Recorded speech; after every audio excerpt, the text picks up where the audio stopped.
सत श्री अकाल जी। Emergency bulletin देखने वाले साढ़े सारे दर्शकों का बहुत बहुत स्वागत है। मैं हरशरण कौर। बुलेटिन दे विच करोना, किसान अते सरकार दे नाल जुड़ियां कई अहम ते वड्डियां खबरां ने। अफगानिस्तान दे नाल जुड़ी भी वड्डी खबर है, सारियां विस्तार दे विच दसांगे। पहला तुहानूं कल दी लोक राय दा नतीजा दस दिंदे हां। कल दी लोक राय सी कि पंजाब कांग्रेस इंचार्ज हरीश रावत दे 5 प्यारिਆਂ वाले बयान ते बीबी जगीर कौर ने कहा कि भावें हरीश रावत ने माफ़ी मंग लई है, पर इसका मतलब ये नहीं कि कोई भी सिख रवायतां ते सिद्धांतां नूं सट्ट मारे ते फिर माफ़ी मंग लवे, यानी कि SGPC ने हरीश रावत नूं माफ़ नहीं किया। इस बयान के नाल 87% दर्शकों ने सहमति जताई है, जबकि 13% दर्शक असहमत भी ने। उन्होंने लगता है कि हरीश रावत को माफ़ कर देना चाहिए। आज की लोक राय है कि सुप्रीम कोर्ट ने सोशल मीडिया ते फर्जी अते फिरकू रंगत वालियां खबरां दिखाए जाण बारे बयान दिता है। सुप्रीम कोर्ट ने कहा कि निजी समाचार चैनलों के एक हिस्से विच दिखाई गई हर चीज़ विच फिरका प्रस्ती का रंग हुंदा है। आखिरकार इस नाल देश के अक्स नूं ढाल लगती है। ਕੀ ਤੁਸੀਂ ਸੁਪਰੀਮ ਕੋਰਟ ਦੇ ਇਸ ਬਿਆਨ ਦੇ ਨਾਲ ਸਹਿਮਤ ਹੋ ਕਿ ਸਾਰੇ ਵੈਬ ਨਿਊਜ਼ ਚੈਨਲ ਝੂਠੀਆਂ ਖਬਰਾਂ ਤੇ ਫਿਰਕੂ ਖਬਰਾਂ ਦਿਖਾਉਂਦੇ ਨੇ? ਜੇ ਤੁਹਾਨੂੰ ਲੱਗਦਾ ਹੈ ਅਜਿਹਾ ਹੁੰਦਾ ਹੈ, ਯੈਸ ਜਾਂ ਹਾਂ ਲਿਖਿਓ। ਜੇ ਤੁਹਾਨੂੰ ਲੱਗਦਾ ਹੈ ਕਿ ਨਹੀਂ ਹੁੰਦਾ, ਨੋ ਜਾਂ ਨਾ ਲਿਖਿਓ। ਖਬਰਾਂ ਵਿਸਥਾਰ ਦੇ ਨਾਲ ਪੰਜਾਬ ਦੀਆਂ ਖਬਰਾਂ ਦੇ ਵਿੱਚ ਸਭ ਤੋਂ ਪਹਿਲਾਂ ਤੁਹਾਨੂੰ ਨਵੇਂ ਹੁਕਮਾਂ ਦੀ ਜਾਣਕਾਰੀ ਦੇ ਦਿੰਦੇ ਹਾਂ। ਪੰਜਾਬ ਸਰਕਾਰ ਨੇ ਨਵੇਂ ਦਿਸ਼ਾ ਨਿਰਦੇਸ਼ ਜਾਰੀ ਕਰ ਦਿੱਤੇ ਨੇ। ਤੀਸਰੀ ਲਹਿਰ ਦਾ ਜਿਹੜਾ ਰੌਲਾ ਪਿਛਲੇ ਕਈ ਦਿਨਾਂ ਤੋਂ ਪਾਇਆ ਜਾ ਰਿਹਾ ਹੈ ਕਿ ਤੀਜੀ ਲਹਿਰ ਆ ਰਹੀ ਹੈ ਸਤੰਬਰ ਵਿੱਚ ਜਾਂ ਅਕਤੂਬਰ ਵਿੱਚ ਜਾਂ ਨਵੰਬਰ ਦੇ ਵਿੱਚ ਉਸ ਦਾ ਪੀਕ ਹੋਵੇਗਾ। ਤੇ ਹੁਣ ਕੈਪਟਨ ਸਰਕਾਰ ਨੇ ਨਵੇਂ ਦਿਸ਼ਾ ਨਿਰਦੇਸ਼ ਜਿਹੜੇ ਜਾਰੀ ਕੀਤੇ ਨੇ ਉਹ 15 ਸਤੰਬਰ ਤੱਕ ਲਾਗੂ ਰਹਿਣਗੇ। ਇਹਨਾਂ ਮੁਤਾਬਿਕ ਬਾਹਰਲੇ ਸੂਬਿਆਂ ਤੋਂ ਪੰਜਾਬ ਆਉਣ ਵਾਲੇ ਲੋਕ, ਚਾਹੇ ਉਹ ਸੜਕੀ ਆਵਾਜਾਈ ਰਾਹੀਂ ਆਉਣ ਜਾਂ ਫਿਰ ਹਵਾਈ ਸਫ਼ਰ ਰਾਹੀਂ, ਉਹਨਾਂ ਨੂੰ 72 ਘੰਟਿਆਂ ਦੇ ਅੰਦਰ ਅੰਦਰ RT-PCR ਦੀ ਨੈਗੇਟਿਵ ਰਿਪੋਰਟ ਦਿਖਾਉਣੀ ਪਵੇਗੀ। ਜੇ ਕਿਸੇ ਨੇ ਕਰੋਨਾ ਵੈਕਸੀਨ ਦੀਆਂ ਦੋਵੇਂ ਡੋਜ਼ਿਸ ਲਈਆਂ ਨੇ ਤਾਂ ਉਹ ਵੀ ਦਿਖਾਈ ਜਾ ਸਕਦੀ ਹੈ, ਜਾਂ ਨੈਗੇਟਿਵ ਰਿਪੋਰਟ ਜਾਂ ਦੋਵੇਂ ਵੈਕਸੀਨਸ ਦਾ ਸਰਟੀਫਿਕੇਟ। ਇਸ ਤੋਂ ਪਹਿਲਾਂ ਜਿਹੜੀ ਇਕੱਠ ਤੇ ਪਾਬੰਦੀ ਲਾਈ ਸੀ ਉਹਨੂੰ ਹਟਾ ਦਿੱਤਾ ਗਿਆ ਸੀ, ਪਰ ਹੁਣ ਇਨਡੋਰ ਇਕੱਠ ਦੇ ਵਿੱਚ, ਅੰਦਰੂਨੀ ਇਕੱਠ ਦੇ ਵਿੱਚ 150 ਲੋਕ ਤੇ ਬਾਹਰੀ ਇਕੱਠ ਵਿੱਚ ਸਿਰਫ 300 ਲੋਕ ਇਕੱਠੇ ਹੋ ਸਕਦੇ ਨੇ। ਜਿਮ, ਸਿਨੇਮਾ, ਰੈਸਟੋਰੈਂਟ ਦੇ ਵਿੱਚ ਫਿਰ ਪਾਬੰਦੀਆਂ ਲਾ ਦਿੱਤੀਆਂ ਗਈਆਂ ਨੇ। 50% ਸਮਰੱਥਾ ਦੇ ਨਾਲ ਹੀ ਇਹ ਜਿਹੜੇ ਖੁੱਲ੍ਹੇ ਰਹਿ ਸਕਦੇ ਨੇ, 100% ਲੋਕ नहीं जा सकते। हुण ये होएगा कि सिनेमा दे विच भी एक सीट ते बंदा बैठा है, दूसरी खाली, तीसरी ते बैठा है 1 3 5 7 9 11 इस तरीके दे नाल जिहड़ियां सीटां भरियां जा सकदियां ने। इस तरह जिम ते इस तरह रेस्टोरेंट दे विच भी हुण एक सीट है जिहड़ी खाली रखनी पवेगी। पर सरकार ने अंतरराष्ट्रीय यात्रियों नूं ਜਿਹੜੀ ਢਿੱਲ ਦਿੱਤੀ ਹੈ ਥੋੜੀ, ਜਿਨ੍ਹਾਂ ਦੇ ਲਈ ਵਿਦੇਸ਼ ਯਾਤਰਾ ਕਰਨੀ ਬਹੁਤ ਜ਼ਰੂਰੀ ਹੈ, ਉਹਨਾਂ ਨੂੰ ਢਿੱਲ ਦਿੱਤੀ ਹੈ। ਸਿਹਤ ਤੇ ਪਰਿਵਾਰ ਭਲਾਈ ਮੰਤਰੀ ਬਲਵੀਰ ਸਿੱਧੂ ਨੇ ਦੱਸਿਆ ਕਿ ਸੂਬਾ ਸਰਕਾਰ ਵੱਲੋਂ ਉਹਨਾਂ ਸਾਰੇ ਲੋਕਾਂ ਜੋ ਕਿਸੇ ਵੀ ਸਿਹਤ ਸਮੱਸਿਆ ਲਈ ਇਲਾਜ ਕਰਵਾਉਣ ਦੇ ਲਈ ਜਾਂ ਫਿਰ ਵਿਦੇਸ਼ੀ ਨਾਗਰਿਕ ਜਿਨ੍ਹਾਂ ਨੂੰ ਆਪਣੇ ਦੇਸ਼ ਪਰਤਣਾ ਪੈਂਦਾ ਹੈ, ਅਜਿਹੇ ਲੋਕ ਜਿਨ੍ਹਾਂ ਦੀ ਵਿਦੇਸ਼ੀ ਯਾਤਰਾ ਟਾਲੀ ਨਹੀਂ ਜਾ ਸਕਦੀ, ਉਹਨਾਂ ਨੂੰ ਕੋਵਿਸ਼ੀਲਡ ਦੀ ਪਹਿਲੀ ਖੁਰਾਕ ਦੇ 84 ਦਿਨਾਂ ਦੇ ਲਾਜ਼ਮੀ ਅੰਤਰਾਲ ਤੋਂ ਪਹਿਲਾਂ ਹੀ ਦੂਸਰੀ ਖੁਰਾਕ ਮੁਹੱਈਆ ਦੇਣ ਦੀ ਸਹੂਲਤ ਹੈ ਜਿਹੜੀ ਉਹ ਦਿੱਤੀ ਜਾਵੇਗੀ। ਯਾਨੀ ਕਿ 2 ਡੋਜ਼ਿਸ ਉਹਨਾਂ ਨੂੰ ਛੇਤੀ ਲਗਵਾ ਦਿੱਤੀਆਂ ਜਾਣਗੀਆਂ ਉਹਨਾਂ ਦੀ ਜਿਹੜੀ ਸਮੱਸਿਆ ਦੇ ਆਧਾਰ ਤੇ। ਤੇ ਅਜਿਹੇ ਵਿਅਕਤੀਆਂ ਨੂੰ ਯਾਤਰਾ ਸੰਬੰਧੀ ਦਸਤਾਵੇਜ਼ਾਂ ਦੀ ਇੱਕ ਕਾਪੀ, ਜਿਵੇਂ ਵੀਜ਼ਾ ਜਾਂ ਫਿਰ ਪੁਸ਼ਟੀ ਕੀਤੀ ਟਿਕਟ ਦੇ ਨਾਲ ਜਿਹੜਾ ਹੈਗਾ ਆਪਣੀ ਜਿਹੜੀ ਅਪੀਲ ਹੈ ਉਹ ਕਰਨੀ ਪਵੇਗੀ। ਇਹ ਦੋਵੇਂ ਡਾਕੂਮੈਂਟ ਦਿਖਾਉਣੇ ਪੈਣਗੇ ਤਾਂ ਜੋ ਪਤਾ ਲੱਗ ਸਕੇ ਕਿ ਸੱਚਮੁੱਚ ਉਸ ਦੀ ਸਮੱਸਿਆ ਜਿਹੜੀ ਆ ਉਹ ਜਾਇਜ਼ ਹੈ। ਤੇ ਹੁਣ ਵੱਧ ਤੋਂ ਵੱਧ ਲੋਕਾਂ ਨੂੰ ਟੀਕਾ ਲਾਇਆ ਜਾਵੇਗਾ। ਪੰਜਾਬ ਦੇ ਵਿੱਚ ਜਿਹੜੀ ਟੀਕੇ ਦੀ ਦੂਸਰੀ ਡੋਜ਼ ਹੈ ਉਹ ਸਿਰਫ ਐਤਵਾਰ ਦੇ ਦਿਨ ਹੀ ਲਗਵਾਈ ਜਾਏਗੀ। ਪਹਿਲੀ ਡੋਜ਼ ਵਾਲੇ ਬੰਦੇ ਨੇ ਉਹਨਾਂ ਨੂੰ ਪ੍ਰਾਇੋਰਟੀ ਦਿੱਤੀ ਜਾਵੇਗੀ। दूसरी डोज सिर्फ ਐਤਵਾਰ ਦੇ ਦਿਨ ਹੀ ਲੱਗੇਗੀ ਪੰਜਾਬ ਦੇ ਵਿੱਚ। ਮੌਸਮ ਦੀ ਜੇ ਗੱਲ ਕਰ ਲਈਏ ਕਿ ਪੰਜਾਬ 'ਚ ਆਉਂਦੇ ਦਿਨਾਂ ਵਿੱਚ ਕਿਹੋ ਜਿਹਾ ਮੌਸਮ ਰਹੇਗਾ, ਇਸ ਦੀ ਜਾਣਕਾਰੀ ਹੈ ਜਿਹੜੀ ਉਹ ਮੌਜੂਦਾ ਮੌਸਮ ਦੇ ਆਧਾਰ ਤੇ ਦਿੱਤੀ ਜਾ ਸਕਦੀ ਹੈ। ਤੁਸੀਂ ਦੇਖ ਹੀ ਸਕਦੇ ਹੋ ਕਿ ਪੰਜਾਬ ਸਮੇਤ ਹਰਿਆਣਾ, ਚੰਡੀਗੜ੍ਹ, ਦਿੱਲੀ ਦੇ ਵਿੱਚ ਤਾਂ ਬਹੁਤ ਹੀ ਭਾਰੀ ਮੀਂਹ ਹੈ ਜਿਹੜਾ ਉਹ ਬੁੱਧਵਾਰ ਤੋਂ ਲਗਾਤਾਰ ਪੈ ਰਿਹਾ ਹੈ ਤੇ ਪੰਜਾਬ ਦੇ ਵਿੱਚ 20 ਸਤੰਬਰ ਮਹੀਨੇ ਦੇ ਵਿੱਚ ਭਾਰੀ ਮੀਂਹ ਪੈ ਸਕਦਾ ਹੈ। ਪੰਜਾਬ ਮੌਸਮ ਵਿਭਾਗ ਦੇ ਵਿਗਿਆਨੀਆਂ ਦੇ ਮੁਤਾਬਿਕ ਪੰਜਾਬ 'ਚ ਅਗਸਤ ਦੇ ਵਿੱਚ ਮੌਨਸੂਨ ਕਮਜ਼ੋਰ ਰਿਹਾ, 24% ਘੱਟ ਮੀਂਹ ਪਿਆ ਹੈ। ਪਹਾੜੀ ਇਲਾਕਿਆਂ ਦੇ ਨਾਲ ਲੱਗਦੇ ਇਲਾਕਿਆਂ ਦੇ ਵਿੱਚ ਕਾਫੀ ਮੀਂਹ ਪਿਆ ਹੈ ਤੇ ਇਸ ਕਰਕੇ ਹੁਣ ਸਤੰਬਰ ਦੇ ਵਿੱਚ ਭਾਰੀ ਮੀਂਹ ਪਵੇਗਾ। ਸੁਪਰੀਮ ਕੋਰਟ ਨੇ ਸੋਸ਼ਲ ਮੀਡੀਆ ਪਲੇਟਫਾਰਮਾਂ ਤੇ ਵੈਬ ਪੋਰਟਲ ਤੇ ਫਰਜ਼ੀ ਖਬਰਾਂ ਤੇ ਗੰਭੀਰ ਚਿੰਤਾ ਜ਼ਾਹਿਰ ਕਰਦਿਆਂ ਕਿਹਾ ਕਿ ਮੀਡੀਆ ਦੇ ਇੱਕ ਵਰਗ ਦੇ ਵਿੱਚ ਪ੍ਰਸਾਰਿਤ ਕੀਤੀਆਂ ਜਾਣ ਵਾਲੀਆਂ ਖਬਰਾਂ ਵਿੱਚ ਫਿਰਕੂ ਰੰਗਤ ਹੋਣ ਕਾਰਨ ਦੇਸ਼ ਦੇ ਅਕਸ ਨੂੰ ਢਾਹ ਲੱਗ ਸਕਦੀ ਹੈ। Chief justice NV Ramana, justice Surya Kant ਤੇ ਜਸਟਿਸ AS बोपन्ना ਦੇ ਬੈਂਚ ਨੇ ਇਹ ਗੱਲ ਜਮੀਅਤ ਉਲੇਮਾ-ਏ-ਹਿੰਦ ਦੀ ਪਟੀਸ਼ਨ ਸਮੇਤ ਕਈ ਪਟੀਸ਼ਨਾਂ ਤੇ ਸੁਣਵਾਈ ਕਰਦਿਆਂ ਕਹੀ। ਪਟੀਸ਼ਨਰਾਂ ਨੇ ਅਜਿਹੀਆਂ ਫਰਜ਼ੀ ਖਬਰਾਂ ਦੇ ਪ੍ਰਸਾਰਨ ਤੇ ਰੋਕ ਲਾਉਣ ਦੀ ਮੰਗ ਕੀਤੀ ਹੈ। ਬੈਂਚ ਨੇ ਪੁੱਛਿਆ ਕਿ ਨਿੱਜੀ ਸਮਾਚਾਰ ਚੈਨਲ ਯਾਨੀ ਕਿ ਵੈਬ ਵੈਬ ਚੈਨਲਾਂ ਦੇ ਇੱਕ ਹਿੱਸੇ ਵਿੱਚ ਦਿਖਾਈ ਗਈ ਹਰ ਚੀਜ਼ ਦੇ ਵਿੱਚ ਫਿਰਕਾ ਪ੍ਰਸਤੀ ਦਾ ਰੰਗ ਹੁੰਦਾ ਹੈ। ਇਸ ਨਾਲ ਦੇਸ਼ ਦੇ ਅਕਸ ਨੂੰ ਢਾਹ ਲੱਗ ਰਹੀ ਹੈ। ਕੀ ਤੁਸੀਂ ਯਾਨੀ ਕਿ ਕੇਂਦਰ ਸਰਕਾਰ ਨੂੰ ਪੁੱਛਿਆ ਕਿ ਕੀ ਤੁਸੀਂ ਕਦੇ ਇਹਨਾਂ ਨਿੱਜੀ ਚੈਨਲਾਂ ਤੇ ਨਜ਼ਰ ਰੱਖਣ ਦੀ ਕੋਸ਼ਿਸ਼ ਕੀਤੀ ਹੈ? ਪਟੀਸ਼ਨਾਂ ਦੇ ਵਿੱਚ ਪਿਛਲੇ ਸਾਲ ਨਿਜ਼ਾਮੁਦੀਨ ਮਰਕਜ਼ ਦੇ ਵਿੱਚ ਹੋਈ ਇੱਕ ਧਾਰਮਿਕ ਸਭਾ ਨੂੰ ਲੈ ਕੇ ਫੇਕ ਨਿਊਜ਼ ਪ੍ਰਸਾਰਣ ਤੇ ਰੋਕ ਲਾਉਣ ਲਈ ਕਿਹਾ ਗਿਆ ਸੀ। ਇਸ ਦੇ ਨਾਲ ਹੀ ਇਸ ਦੇ ਲਈ ਜ਼ਿੰਮੇਦਾਰ ਲੋਕਾਂ ਤੇ ਕਾਰਵਾਈ ਕਰਨ ਦੀ ਮੰਗ ਵੀ ਕੀਤੀ ਗਈ ਸੀ। ਸੁਪਰੀਮ ਕੋਰਟ ਨੇ ਕਿਹਾ ਕਿ ਫੇਕ ਨਿਊਜ਼ ਤੇ ਵੈਬ ਪੋਰਟਲ ਅਤੇ YouTube ਚੈਨਲਾਂ ਉੱਤੇ ਲਾਂਛਨ ਲਾਉਣ ਨੂੰ ਲੈ ਕੇ ਕੋਈ ਕੰਟਰੋਲ ਨਹੀਂ ਹੈ। ਜੇਕਰ ਤੁਸੀਂ YouTube ਤੇ ਜਾਓ ਤੇ ਦੇਖੋਗੇ ਕਿੰਨੀ ਆਸਾਨੀ ਨਾਲ ਕੋਈ ਵੀ ਚੈਨਲ ਖੋਲ੍ਹਿਆ ਜਾ ਸਕਦਾ ਹੈ ਤੇ ਕਿੰਨੇ ਸੌਖੇ ਤਰੀਕੇ ਨਾਲ ਝੂਠੀਆਂ ਖਬਰਾਂ ਵੀ ਚਲਾਈਆਂ ਜਾਂਦੀਆਂ ਨੇ। ਅਦਾਲਤ ਨੇ ਕਿਹਾ ਕਿ 6 ਹਫ਼ਤਿਆਂ ਬਾਅਦ ਕੇਂਦਰ ਦੀਆਂ ਵੱਖ-ਵੱਖ ਹਾਈ ਕੋਰਟਾਂ ਦੇ ਵਿੱਚ ਦਾਖਲ ਪਟੀਸ਼ਨਾਂ ਨੂੰ ਬਦਲੀ ਕਰਨ ਦੀ ਮੰਗ ਬਾਰੇ ਵੀ ਸੁਣਵਾਈ ਕੀਤੀ ਜਾਵੇਗੀ। ਦਰਅਸਲ ਇਹ ਪਟੀਸ਼ਨਾਂ ਸੋਸ਼ਲ ਮੀਡੀਆ ਤੇ ਵੈਬਸਾਈਟ ਉੱਤੇ ਪੇਸ਼ ਕੀਤੀ ਜਾ ਰਹੀ ਸਮੱਗਰੀ ਨੂੰ ਨਿਯਮਬੱਧ ਕਰਨ ਨੂੰ ਲੈ ਕੇ ਜਾਰੀ ਕੀਤੇ ਗਏ IT ਨਿਯਮਾਂ ਦੇ ਨਾਲ ਸੰਬੰਧਿਤ ਹੈ। ਪਰ ਹੈਰਾਨੀ ਵਾਲੀ ਗੱਲ ਹੈ ਕਿ ਲਗਾਤਾਰ ਸਰਕਾਰ ਦੇ ਕੰਮਾਂ ਤੇ ਸਵਾਲ ਕਰਨ ਵਾਲੇ ਤੇ ਗੋਦੀ ਮੀਡੀਆ ਵਰਗੀ ਲਾਗ ਲਪੇਟ ਤੋਂ ਦੂਰ ਇਹ ਵੈਬ ਨਿਊਜ਼ ਚੈਨਲ ਸਰਕਾਰ ਦੀ ਕਾਰਗੁਜ਼ਾਰੀ ਉੱਤੇ ਸਵਾਲ ਖੜੇ ਕਰ ਰਹੇ ਨੇ। ਸਿਰਫ ਝੂਠੀਆਂ ਖਬਰਾਂ ਹੀ ਨਹੀਂ ਚਲਾਉਂਦੇ, ਝੂਠੀਆਂ ਖਬਰਾਂ ਚਲਾਉਣ ਵਾਲੇ ਨਿਊਜ਼ ਚੈਨਲ ਵੀ ਹੈਗੇ ਨੇ। ਵੈਬ ਨਿਊਜ਼ ਚੈਨਲ ਆਪੂ ਬਣੇ ਪੱਤਰਕਾਰ ਨੇ ਜਿਹੜੇ ਉਹ ਅਜਿਹੇ ਵੈਬ ਨਿਊਜ਼ ਚੈਨਲ ਸਿਰਫ ਪੈਸਾ ਕਮਾਉਣ ਦੇ ਲਈ ਚਲਾਏ ਜਾ ਰਹੇ ਨੇ, ਇਹਦੇ ਵਿੱਚ ਕੋਈ ਸ਼ੱਕ ਨਹੀਂ ਹੈ।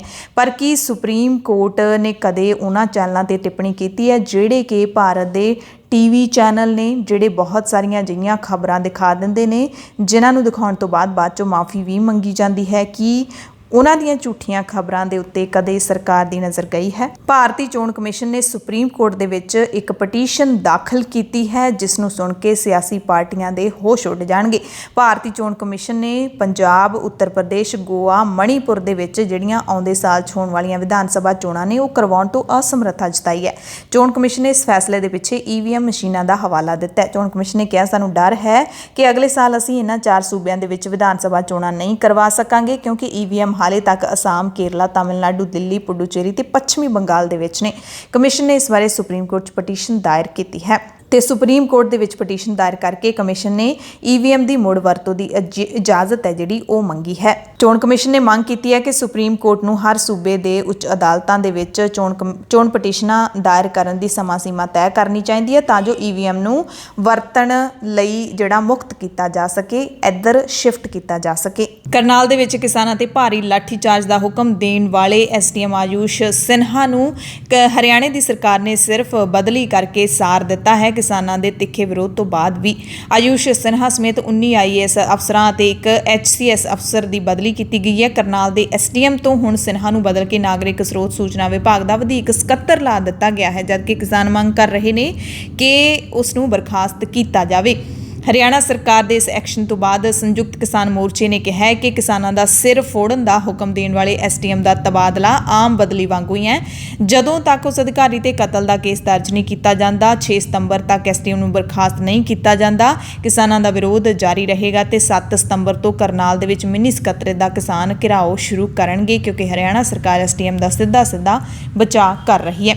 ਕਿਸਾਨਾਂ ਨੇ ਕਿਹਾ ਕਿ SDM ਦੀ ਬਦਲੀ ਸਜ਼ਾ ਨਹੀਂ, ਉਤਸ਼ਾਹਿਤ ਕਰਨ ਦੇ ਨਾਲ ਤਰੱਕੀ ਵੀ ਹੈ। ਹਰਿਆਣਾ ਸਰਕਾਰ ਕਾਤਲ ਅਫਸਰ ਨੂੰ ਬਚਾਉਣ ਦੀ ਫਾਲਤੂ ਕੋਸ਼ਿਸ਼ ਕਰ ਰਹੀ ਹੈ। ਕਿਸਾਨਾਂ ਨੇ ਸਰਕਾਰ ਨੂੰ ਇਹ ਵੀ ਸੁਨੇਹਾ ਭੇਜਿਆ ਹੈ ਕਿ ਸਿਰਫ ਅਸੀਂ ਵਿਰੋਧ ਨਹੀਂ ਕਰ ਰਹੇ, ਪੂਰੇ ਦੇਸ਼ ਵਿੱਚ ਵੱਖ-ਵੱਖ ਥਾਵਾਂ ਤੇ ਇਸ ਲਾਠੀਚਾਰਜ ਦਾ ਵਿਰੋਧ ਹੋ ਰਿਹਾ ਹੈ ਤੇ ਹੁਣ ਕਰਨਾਲ ਦੇ ਵਿੱਚ ਕਿਸਾਨਾਂ ਤੇ ਹੋਏ ਲਾਠੀਚਾਰਜ ਦਾ ਮਾਮਲਾ ਪੰਜਾਬ ਤੇ ਹਰਿਆਣਾ ਹਾਈ ਕੋਰਟ ਦੇ ਵਿੱਚ ਵੀ ਪਹੁੰਚ ਗਿਆ ਹੈ। ਹਾਈ ਕੋਰਟ ਦੇ ਵਿੱਚ ਦਾਖਲ ਪਟੀਸ਼ਨ ਰਾਹੀਂ ਇਸ ਮਾਮਲੇ ਵਿੱਚ ਨਿਰਪੱਖ ਜਾਂਚ ਕਰਵਾਉਣ, ਕਥਿਤ ਦੋਸ਼ੀ ਪੁਲਿਸ ਤੇ ਪ੍ਰਸ਼ਾਸਨਿਕ ਅਧਿਕਾਰੀਆਂ ਵਿਰੁੱਧ ਕਾਰਵਾਈ ਕਰਨ ਦੀ ਮੰਗ ਕੀਤੀ ਗਈ ਹੈ। ਕਰਨਾਲ ਦੇ ਕੁਝ ਵਿਅਕਤੀਆਂ ਦੇ ਵੱਲੋਂ ਪੰਜਾਬ ਤੇ ਹਰਿਆਣਾ ਹਾਈ ਕੋਰਟ ਵਿੱਚ ਇਹ ਪਟੀਸ਼ਨ ਦਾਖਲ ਕਰਕੇ ਇਸ ਮਾਮਲੇ ਦੀ ਜਾਂਚ ਹਾਈ ਕੋਰਟ ਦੇ ਸੇਵਾ ਮੁਕਤ ਜੱਜ ਤੋਂ ਕਰਵਾਉਣ ਦੀ ਮੰਗ ਕੀਤੀ ਗਈ ਹੈ। ਪਟੀਸ਼ਨ ਵਿੱਚ ਇਹ ਵੀ ਮੰਗ ਕੀਤੀ ਗਈ ਹੈ ਕਿ ਜੇਕਰ ਪੁਲਿਸ ਤੇ ਪ੍ਰਸ਼ਾਸਨਿਕ ਅਧਿਕਾਰੀਆਂ ਦਾ ਨਾਮ ਸਾਹਮਣੇ ਆਉਂਦਾ ਤਾਂ ਉਹਨਾਂ ਵਿਰੁੱਧ ਕਾਰਵਾਈ ਕੀਤੀ ਜਾਵੇ ਤੇ ਨਾਲ ਹੀ ਇੱਕ ਬੜੀ ਅਹਿਮ ਮੰਗ ਹੈ ਜਿਹੜੀ ਉਹ ਕੀਤੀ ਗਈ ਹੈ ਕਿ ਪੰਜਾਬ ਤੇ ਹਰਿਆਣਾ ਸਰਕਾਰ ਨੂੰ ਬਾਂਸ ਦੀ ਲੱਕੜ ਨਾਲ ਬਣੀ ਜਿਹੜੀ ਸੋਟੀ ਹੈ ਉਸ ਤੇ ਪਾਬੰਦੀ ਲਾਉਣੀ ਚਾਹੀਦੀ ਹੈ। ਪੋਲੀਕਾਰਬੋਨੇਟ ਲਾਠੀ ਦੀ ਵਰਤੋਂ ਕਰਨ ਦੇ ਲਈ ਅਦਾਲਤ ਦੇ ਵੱਲੋਂ ਹੁਕਮ ਦੇਣਾ ਚਾਹੀਦਾ ਹੈ ਦੋਵੇਂ ਸੂਬਿਆਂ ਦੀਆਂ ਸਰਕਾਰਾਂ ਤੋਂ, ਕਿਉਂਕਿ ਬਾਂਸ ਦੀ ਲੱਕੜ ਨਾਲ ਬਣੀ ਸੋਟੀ ਹੈ ਜਦੋਂ ਇਨਸਾਨ ਦੇ ਸਰੀਰ ਤੇ ਵੱਜਦੀ ਹੈ ਤਾਂ ਉਸ ਦਾ ਜਿਹੜਾ ਜ਼ਖਮ ਹੈ, ਉਸ ਦੀ ਜਿਹੜੀ ਸੱਟ ਹੈ ਉਹ ਬਹੁਤ ਹੀ ਡੂੰਘੀ ਹੁੰਦੀ ਹੈ। ਇਸ ਮਾਮਲੇ ਦੇ ਵਿੱਚ DGP ਹਰਿਆਣਾ ਤੋਂ ਇਲਾਵਾ ਕਰਨਾਲ ਦੇ SP, DSP, SDM ਤੇ CIA staff inspector Harjinder Singh ਨੂੰ ਵੀ ਪਾਰਟੀ ਬਣਾਇਆ ਗਿਆ ਹੈ ਤੇ ਜ਼ਖਮੀ ਹੋਏ ਕਿਸਾਨਾਂ ਲਈ ਮੁਆਵਜ਼ਾ ਵੀ ਮੰਗਿਆ ਗਿਆ ਹੈ। ਕਿਸਾਨ ਲੀਡਰ ਬਲਵੀਰ ਸਿੰਘ ਰਾਜੇਵਾਲ ਇੱਕ ਪਾਸੇ ਕਿਸਾਨਾਂ ਨੂੰ ਕਹਿ ਰਹੇ ਨੇ ਕਿ BJP ਲੀਡਰਾਂ ਦਾ ਘਿਰਾਓ ਕੀਤਾ ਜਾਵੇ, ਹੋਰ ਕਿਸੇ ਪਾਰਟੀ ਦੇ ਲੀਡਰ ਦਾ ਘਿਰਾਓ ਨਾ ਕੀਤਾ ਜਾਵੇ। BJP ਲੀਡਰਾਂ ਦਾ ਦਾ ਘਿਰਾਓ ਕਰੋ ਪਰ ਦੂਸਰੀਆਂ ਪਾਰਟੀਆਂ ਦੇ ਲੀਡਰਾਂ ਤੋਂ ਸਵਾਲ ਪੁੱਛੋ। ਬਾਵਜੂਦ ਇਸ ਤੇ ਕਿਸਾਨਾਂ ਦੀ ਇੱਕ ਕਿਸਾਨ ਲੀਡਰ ਦੀ ਦੂਸਰੀ ਵਾਰੀ ਕੀਤੀ ਗਈ ਅਪੀਲ ਹੈ। ਸੰਯੁਕਤ ਕਿਸਾਨ ਮੋਰਚਾ ਤਾਂ ਕਈ ਵਾਰੀ ਸਾਂਝੇ ਤੌਰ ਤੇ ਅਪੀਲਾਂ ਕਰ ਹੀ ਚੁੱਕਿਆ। ਰਾਜੇਵਾਲ ਨੇ ਨਿੱਜੀ ਤੌਰ ਤੇ ਦੂਸਰੀ ਅਪੀਲ ਕੀਤੀ ਹੈ ਤੇ ਉਸ ਅਪੀਲ ਦੇ ਬਾਵਜੂਦ ਵੀ ਜਿਹੜਾ ਸੁਖਬੀਰ ਬਾਦਲ ਸ਼੍ਰੋਮਣੀ ਅਕਾਲੀ ਦਲ ਦੇ ਪ੍ਰਧਾਨ ਸੁਖਬੀਰ ਸਿੰਘ ਬਾਦਲ ਦਾ ਵਿਰੋਧ ਪੰਜਾਬ ਦੇ ਵਿੱਚ ਨਹੀਂ ਰੁਕ ਰਿਹਾ। ਮੋਗਾ ਦੀ ਗੱਲ ਹੈ, ਜਦੋਂ ਵੀਰਵਾਰ ਨੂੰ ਗੱਲ ਪੰਜਾਬ ਦੀ ਮੁਹਿੰਮ ਤਹਿਤ 100 ਦਿਨਾਂ ਦੇ ਕਾਫਲੇ ਤਹਿਤ ਸੁਖਬੀਰ ਬਾਦਲ ਮੋਗਾ ਦੀ ਅਨਾਜ ਮੰਡੀ ਦੇ ਵਿੱਚ ਪਹੁੰਚੇ ਤਾਂ ਪਹੁੰਚਣ ਤੋਂ ਪਹਿਲਾਂ ਹੀ ਕਿਰਤੀ ਤੇ ਕ੍ਰਾਂਤੀ ਕਿਸਾਨ ਯੂਨੀਅਨ ਦੀ ਅਗਵਾਈ ਵਿੱਚ ਸੈਂਕੜੇ ਕਿਸਾਨ ਜ਼ਿਲ੍ਹਾ ਸਕੱਤਰੇਤ ਸਾਹਮਣੇ ਪੁਲਿਸ ਦੀਆਂ ਰੋਕਾਂ ਤੋੜ ਕੇ ਪੰਡਾਲ 'ਚ ਪਹੁੰਚ ਗਏ। ਪੁਲਿਸ ਦੇ ਨਾਲ ਕਿਸਾਨਾਂ ਦਾ ਟਕਰਾਅ ਹੋ ਗਿਆ ਤੇ ਪੁਲਿਸ ਨੇ ਲਾਠੀ ਚਾਰਜ ਕਰ ਦਿੱਤਾ, ਜਿਹਦੇ ਵਿੱਚ 5 ਕਿਸਾਨ ਜ਼ਖਮੀ ਹੋ ਗਏ। ਧੱਕਾ ਮੁੱਕੀ ਦੇ ਵਿੱਚ ਕਿਸਾਨਾਂ ਦੀਆਂ ਦਸਤਾਰਾਂ ਤੱਕ ਲੈ ਗਈਆਂ, ਜਿਸ ਤੋਂ ਬਾਅਦ ਰੋਹ 'ਚ ਆਏ ਕਿਸਾਨਾਂ ਨੇ ਚੱਕਾ ਜਾਮ ਕਰਕੇ ਪ੍ਰਸ਼ਾਸਨ ਖਿਲਾਫ ਨਾਅਰੇਬਾਜ਼ੀ ਕੀਤੀ। ਇੱਥੇ ਹਾਲਾਤ ਤਣਾਅਪੂਰਨ ਬਣ ਗਏ ਸੀ। ਐਸਪੀ ਜਗਤਪ੍ਰੀਤ ਸਿੰਘ ਨੇ ਆਪਣੇ ਹੱਥ ਵਿੱਚ ਵੀ ਡਾਂਗ ਚੁੱਕ ਲਈ ਸੀ। ਜਦੋਂ ਪੰਡਾਲ ਕੋਲ ਪਹੁੰਚੇ ਕਿਸਾਨਾਂ ਤੇ ਪੁਲਿਸ ਨੇ ਮੁੜ ਪੂਰੀ ਤਾਕਤ ਦੇ ਨਾਲ ਲਾਠੀ ਚਾਰਜ ਕੀਤਾ, ਪਾਣੀ ਦੀਆਂ ਬੁਛਾੜਾਂ ਮਾਰੀਆਂ, ਜਿਹਦੇ ਵਿੱਚ ਕਈ ਪੁਲਿਸ ਮੁਲਾਜ਼ਮ ਵੀ ਜ਼ਖਮੀ ਹੋਏ। ਦੂਸਰੀ ਵਾਰੀ ਇਹ ਲਾਠੀ ਚਾਰਜ ਕੀਤਾ ਤਾਂ ਫਿਰ ਰੋਹ 'ਚ ਆਏ ਕਿਸਾਨਾਂ ਨੇ ਦਰਜਨਾਂ ਦੇ ਕਰੀਬ ਨਿੱਜੀ ਵਾਹਨਾਂ ਦੀ ਭੰਨਤੋੜ ਵੀ ਕੀਤੀ। ਪੁਲਿਸ ਨੇ ਪੱਤਰਕਾਰਾਂ ਨੂੰ ਵੀ ਧੱਕੇ ਮਾਰੇ, ਕਈ ਪੱਤਰਕਾਰਾਂ ਦੀਆਂ ਵੀ ਦਸਤਾਰਾਂ ਲੱਥ ਗਈਆਂ ਤੇ ਉਹਨਾਂ ਦੇ ਕੈਮਰੇ ਵੀ ਖੋਹ ਲਏ ਗਏ। ਇਹ ਕਾਨੂੰਨੀ ਘਟਨਾ ਹੈ ਸਰਕਾਰ ਦੀ, ਜਿਹੜਾ ਨਿਹੱਥਿਆਂ ਨੂੰ ਸਰਕਾਰ ਪੁਲਿਸ ਵਾਲਿਆਂ ਨੇ ਬੁਰੀ ਤਰ੍ਹਾਂ ਕੁੱਟਿਆ ਹੈ।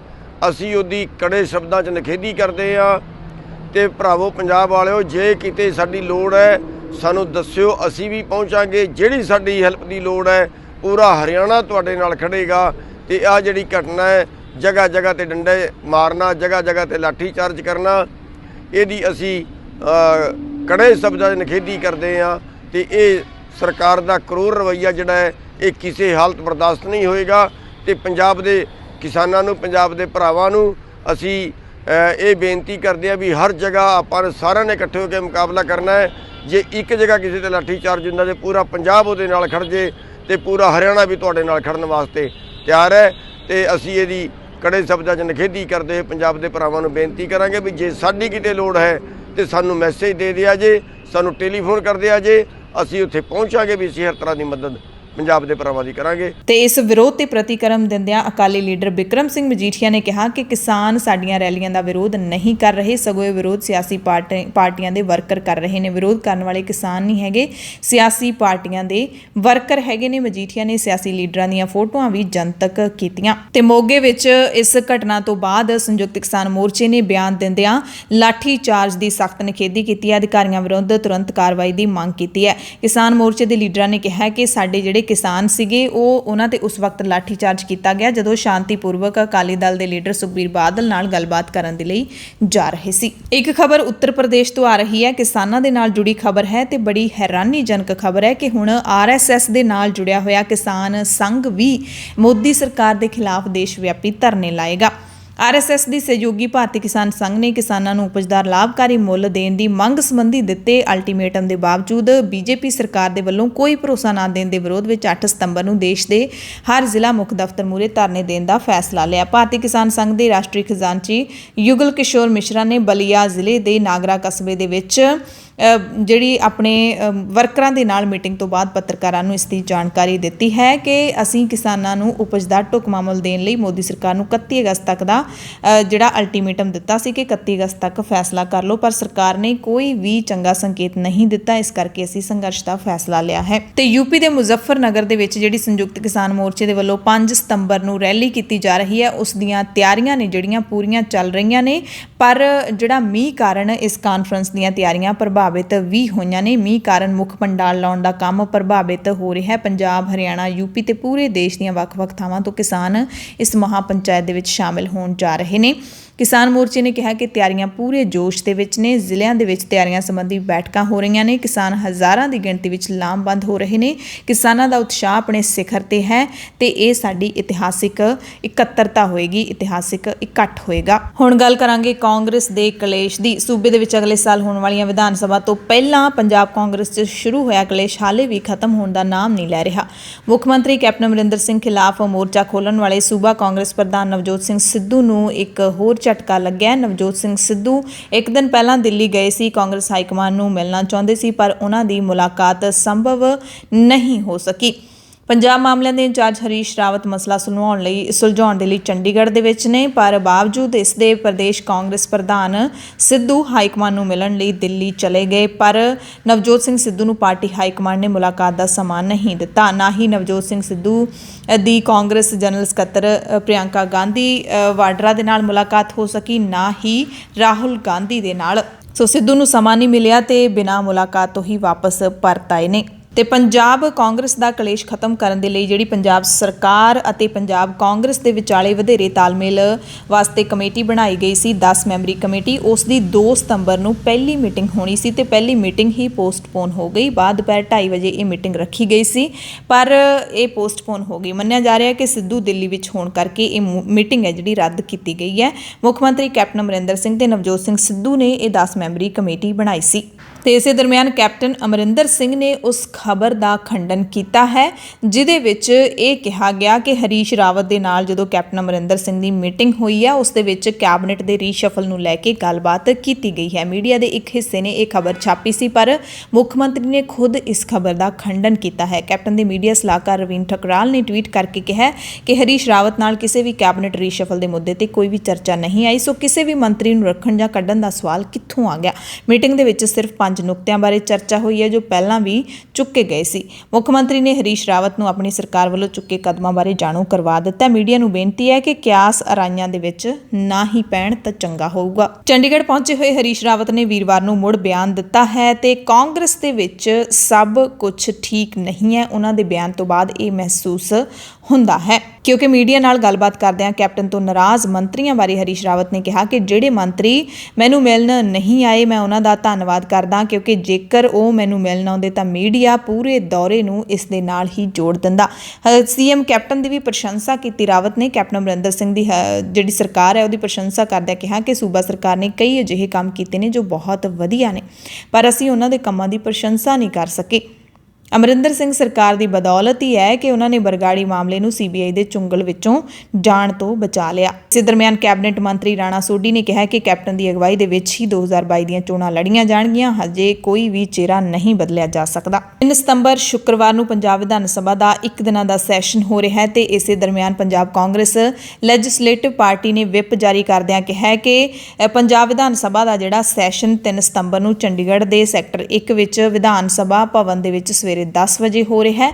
ਪੰਜਾਬ ਕਾਂਗਰਸ ਦੇ ਸਾਰੇ ਵਿਧਾਇਕਾਂ ਨੂੰ ਸਵੇਰੇ 9:30 ਵਜੇ ਵਿਧਾਨ ਸਭਾ ਪਹੁੰਚਣ ਦੇ ਲਈ ਕਹਿ ਦਿੱਤਾ ਗਿਆ, ਯਾਨੀ ਕਿ ਸੈਸ਼ਨ ਸ਼ੁਰੂ ਹੋਣ ਤੋਂ ਅੱਧਾ ਘੰਟਾ ਪਹਿਲਾਂ ਸਭ ਨੂੰ ਬੁਲਾਇਆ ਗਿਆ ਤੇ ਵਿਪ ਜਾਰੀ ਕੀਤਾ ਗਿਆ। ਵਿਪ ਦਾ ਮਤਲਬ ਹੁੰਦਾ ਹੈ ਕਿ ਇਸ ਦੀ ਪਾਲਣਾ ਹਰ ਹਾਲ ਦੇ ਵਿੱਚ ਕਰਨੀ ਪੈਂਦੀ ਹੈ, ਸਾਰੇ ਵਿਧਾਇਕਾਂ ਨੂੰ ਪਹੁੰਚਣਾ ਪਵੇਗਾ।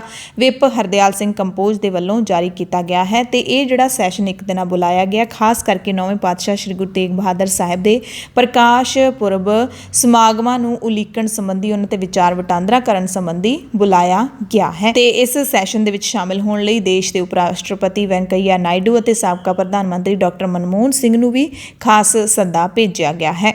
ਬਠਿੰਡਾ ਦੇ ਤਲਵੰਡੀ ਸਾਬੋ ਤੋਂ ਇੱਕ ਅਹਿਮ ਖਬਰ ਸਾਹਮਣੇ ਆਈ ਹੈ ਜਿੱਥੇ ਕਾਂਗਰਸ ਦੀ ਇੱਕ ਮੀਟਿੰਗ ਦੇ ਵਿੱਚ ਫਾਇਰਿੰਗ ਦੀ ਸੂਚਨਾ ਮਿਲੀ ਹੈ। ਫਾਇਰਿੰਗ ਦੇ ਵਿੱਚ 2 ਲੋਕ ਜ਼ਖਮੀ ਵੀ ਹੋਏ ਨੇ। ਕਾਂਗਰਸ ਦੇ ਹਲਕਾ ਇੰਚਾਰਜ ਖੁਸ਼ਵਾਜ਼ ਜਟਾਣਾ ਦੀ ਜਨ ਸਭਾ ਦੇ ਵਿੱਚ ਇਹ ਘਟਨਾ ਵਾਪਰੀ ਹੈ। ਪੁਲਿਸ ਇਸ ਮਾਮਲੇ ਦੀ ਜਾਂਚ ਕਰ ਰਹੀ ਹੈ।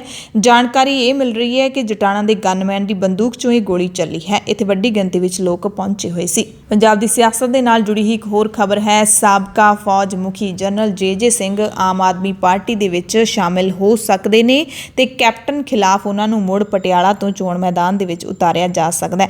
ਜਨਰਲ ਜੇ ਸਿੰਘ ਨੂੰ ਪਹਿਲਾਂ ਸ਼੍ਰੋਮਣੀ ਅਕਾਲੀ ਦਲ ਨੇ ਆਪਣੀ ਪਾਰਟੀ ਵਿੱਚ ਸ਼ਾਮਿਲ ਕਰਵਾ ਕੇ ਪਟਿਆਲਾ ਤੋਂ ਹੀ ਟਿਕਟ ਦਿੱਤੀ ਸੀ, ਜਿੱਥੇ ਜਨਰਲ ਜੇ ਸਿੰਘ ਨੇ ਮੁਕਾਬਲਾ ਦੇਣਾ ਤਾਂ ਦੂਰ ਨੇੜੇ ਤੇੜੇ ਵੀ ਕੈਪਟਨ ਦੇ ਸਾਹਮਣੇ ਨਹੀਂ ਖੜ ਸਕੇ ਸੀ। ਉਸ ਤੋਂ ਬਾਅਦ ਜਨਰਲ ਜੇ ਸਿੰਘ ਨੇ ਇਲਜ਼ਾਮ ਵੀ ਲਾਏ ਸੀ ਜਨਤਕ ਤੌਰ ਤੇ ਕਿ ਅਕਾਲੀ ਦਲ ਨੇ ਜਾਣਬੁੱਝ ਕੇ ਮੈਨੂੰ ਬਦਨਾਮ ਕਰਨ ਦੇ ਲਈ ਇਹ ਜਿਹੜੀ ਚਾਲ ਚੱਲੀ, ਮੈਨੂੰ ਜਾਣਬੁੱਝ ਕੇ ਕੈਪਟਨ ਦੇ ਖਿਲਾਫ ਖੜਾ ਕੀਤਾ ਗਿਆ। ਕਾਂਗਰਸ ਦੀ ਕੌਮੀ ਲੀਡਰ ਪ੍ਰਿਯੰਕਾ ਗਾਂਧੀ ਵਾਡਰਾ ਨੇ ਦੇਸ਼ ਵਿੱਚ ਵੱਧ ਰਹੀ ਮਹਿੰਗਾਈ ਨੂੰ ਲੈ ਕੇ ਮੋਦੀ ਸਰਕਾਰ ਨੂੰ ਨਿਸ਼ਾਨੇ ਤੇ ਲਿਆ। ਗੰਨੇ ਦੇ ਭਾਅ ਬਾਰੇ ਬੋਲਦਿਆਂ ਪ੍ਰਿਯੰਕਾ ਨੇ ਕਿਹਾ ਕਿ ਪਿਛਲੇ 3 ਸਾਲ ਵਿੱਚ ਗੰਨੇ ਦੇ ਭਾਅ ਵਿੱਚ ਤਾਂ ਕੋਈ ਵਾਧਾ ਨਹੀਂ ਹੋਇਆ, ਜਦਕਿ ਰਸੋਈ ਗੈਸ, ਪੈਟਰੋਲ ਤੇ ਡੀਜ਼ਲ ਦੀਆਂ ਕੀਮਤਾਂ ਲਗਾਤਾਰ ਵੱਧ ਰਹੀਆਂ ਨੇ, ਪਰ ਗੰਨੇ ਦਾ ਮੁੱਲ 3 ਸਾਲ ਤੋਂ ਕਿਉਂ ਨਹੀਂ ਵਧਿਆ। ਜਲਿਆਂਵਾਲੇ ਬਾਗ ਦਾ ਜਿਹੜਾ ਨਵੀਨੀਕਰਨ ਕੀਤਾ ਗਿਆ ਹੈ ਉਸ ਦਾ ਵਿਰੋਧ ਰੁਕ ਨਹੀਂ ਰਿਹਾ। ਜਿੱਥੇ ਸ਼ਹੀਦਾਂ ਦੇ ਪਰਿਵਾਰ ਇਸ ਦਾ ਵਿਰੋਧ ਕਰ ਰਹੇ ਨੇ, ਉੱਥੇ ਲੋਕਾਂ ਦੇ ਵੱਲੋਂ ਵੀ ਤਿੱਖਾ ਵਿਰੋਧ ਕੀਤਾ ਗਿਆ ਹੈ। ਬ੍ਰਿਟਿਸ਼ ਇਤਿਹਾਸਕਾਰ ਕਿਮ ਏ ਵੈਗਨਰ, ਜਿਨ੍ਹਾਂ ਨੇ Jallianwala Bagh an empire of fear and the making of a massacre ਕਿਤਾਬ ਲਿਖੀ ਹੈ, ਉਹਨਾਂ ਨੇ ਵੀ ਟਵੀਟ ਕੀਤਾ ਹੈ। ਇਸ ਬਾਰੇ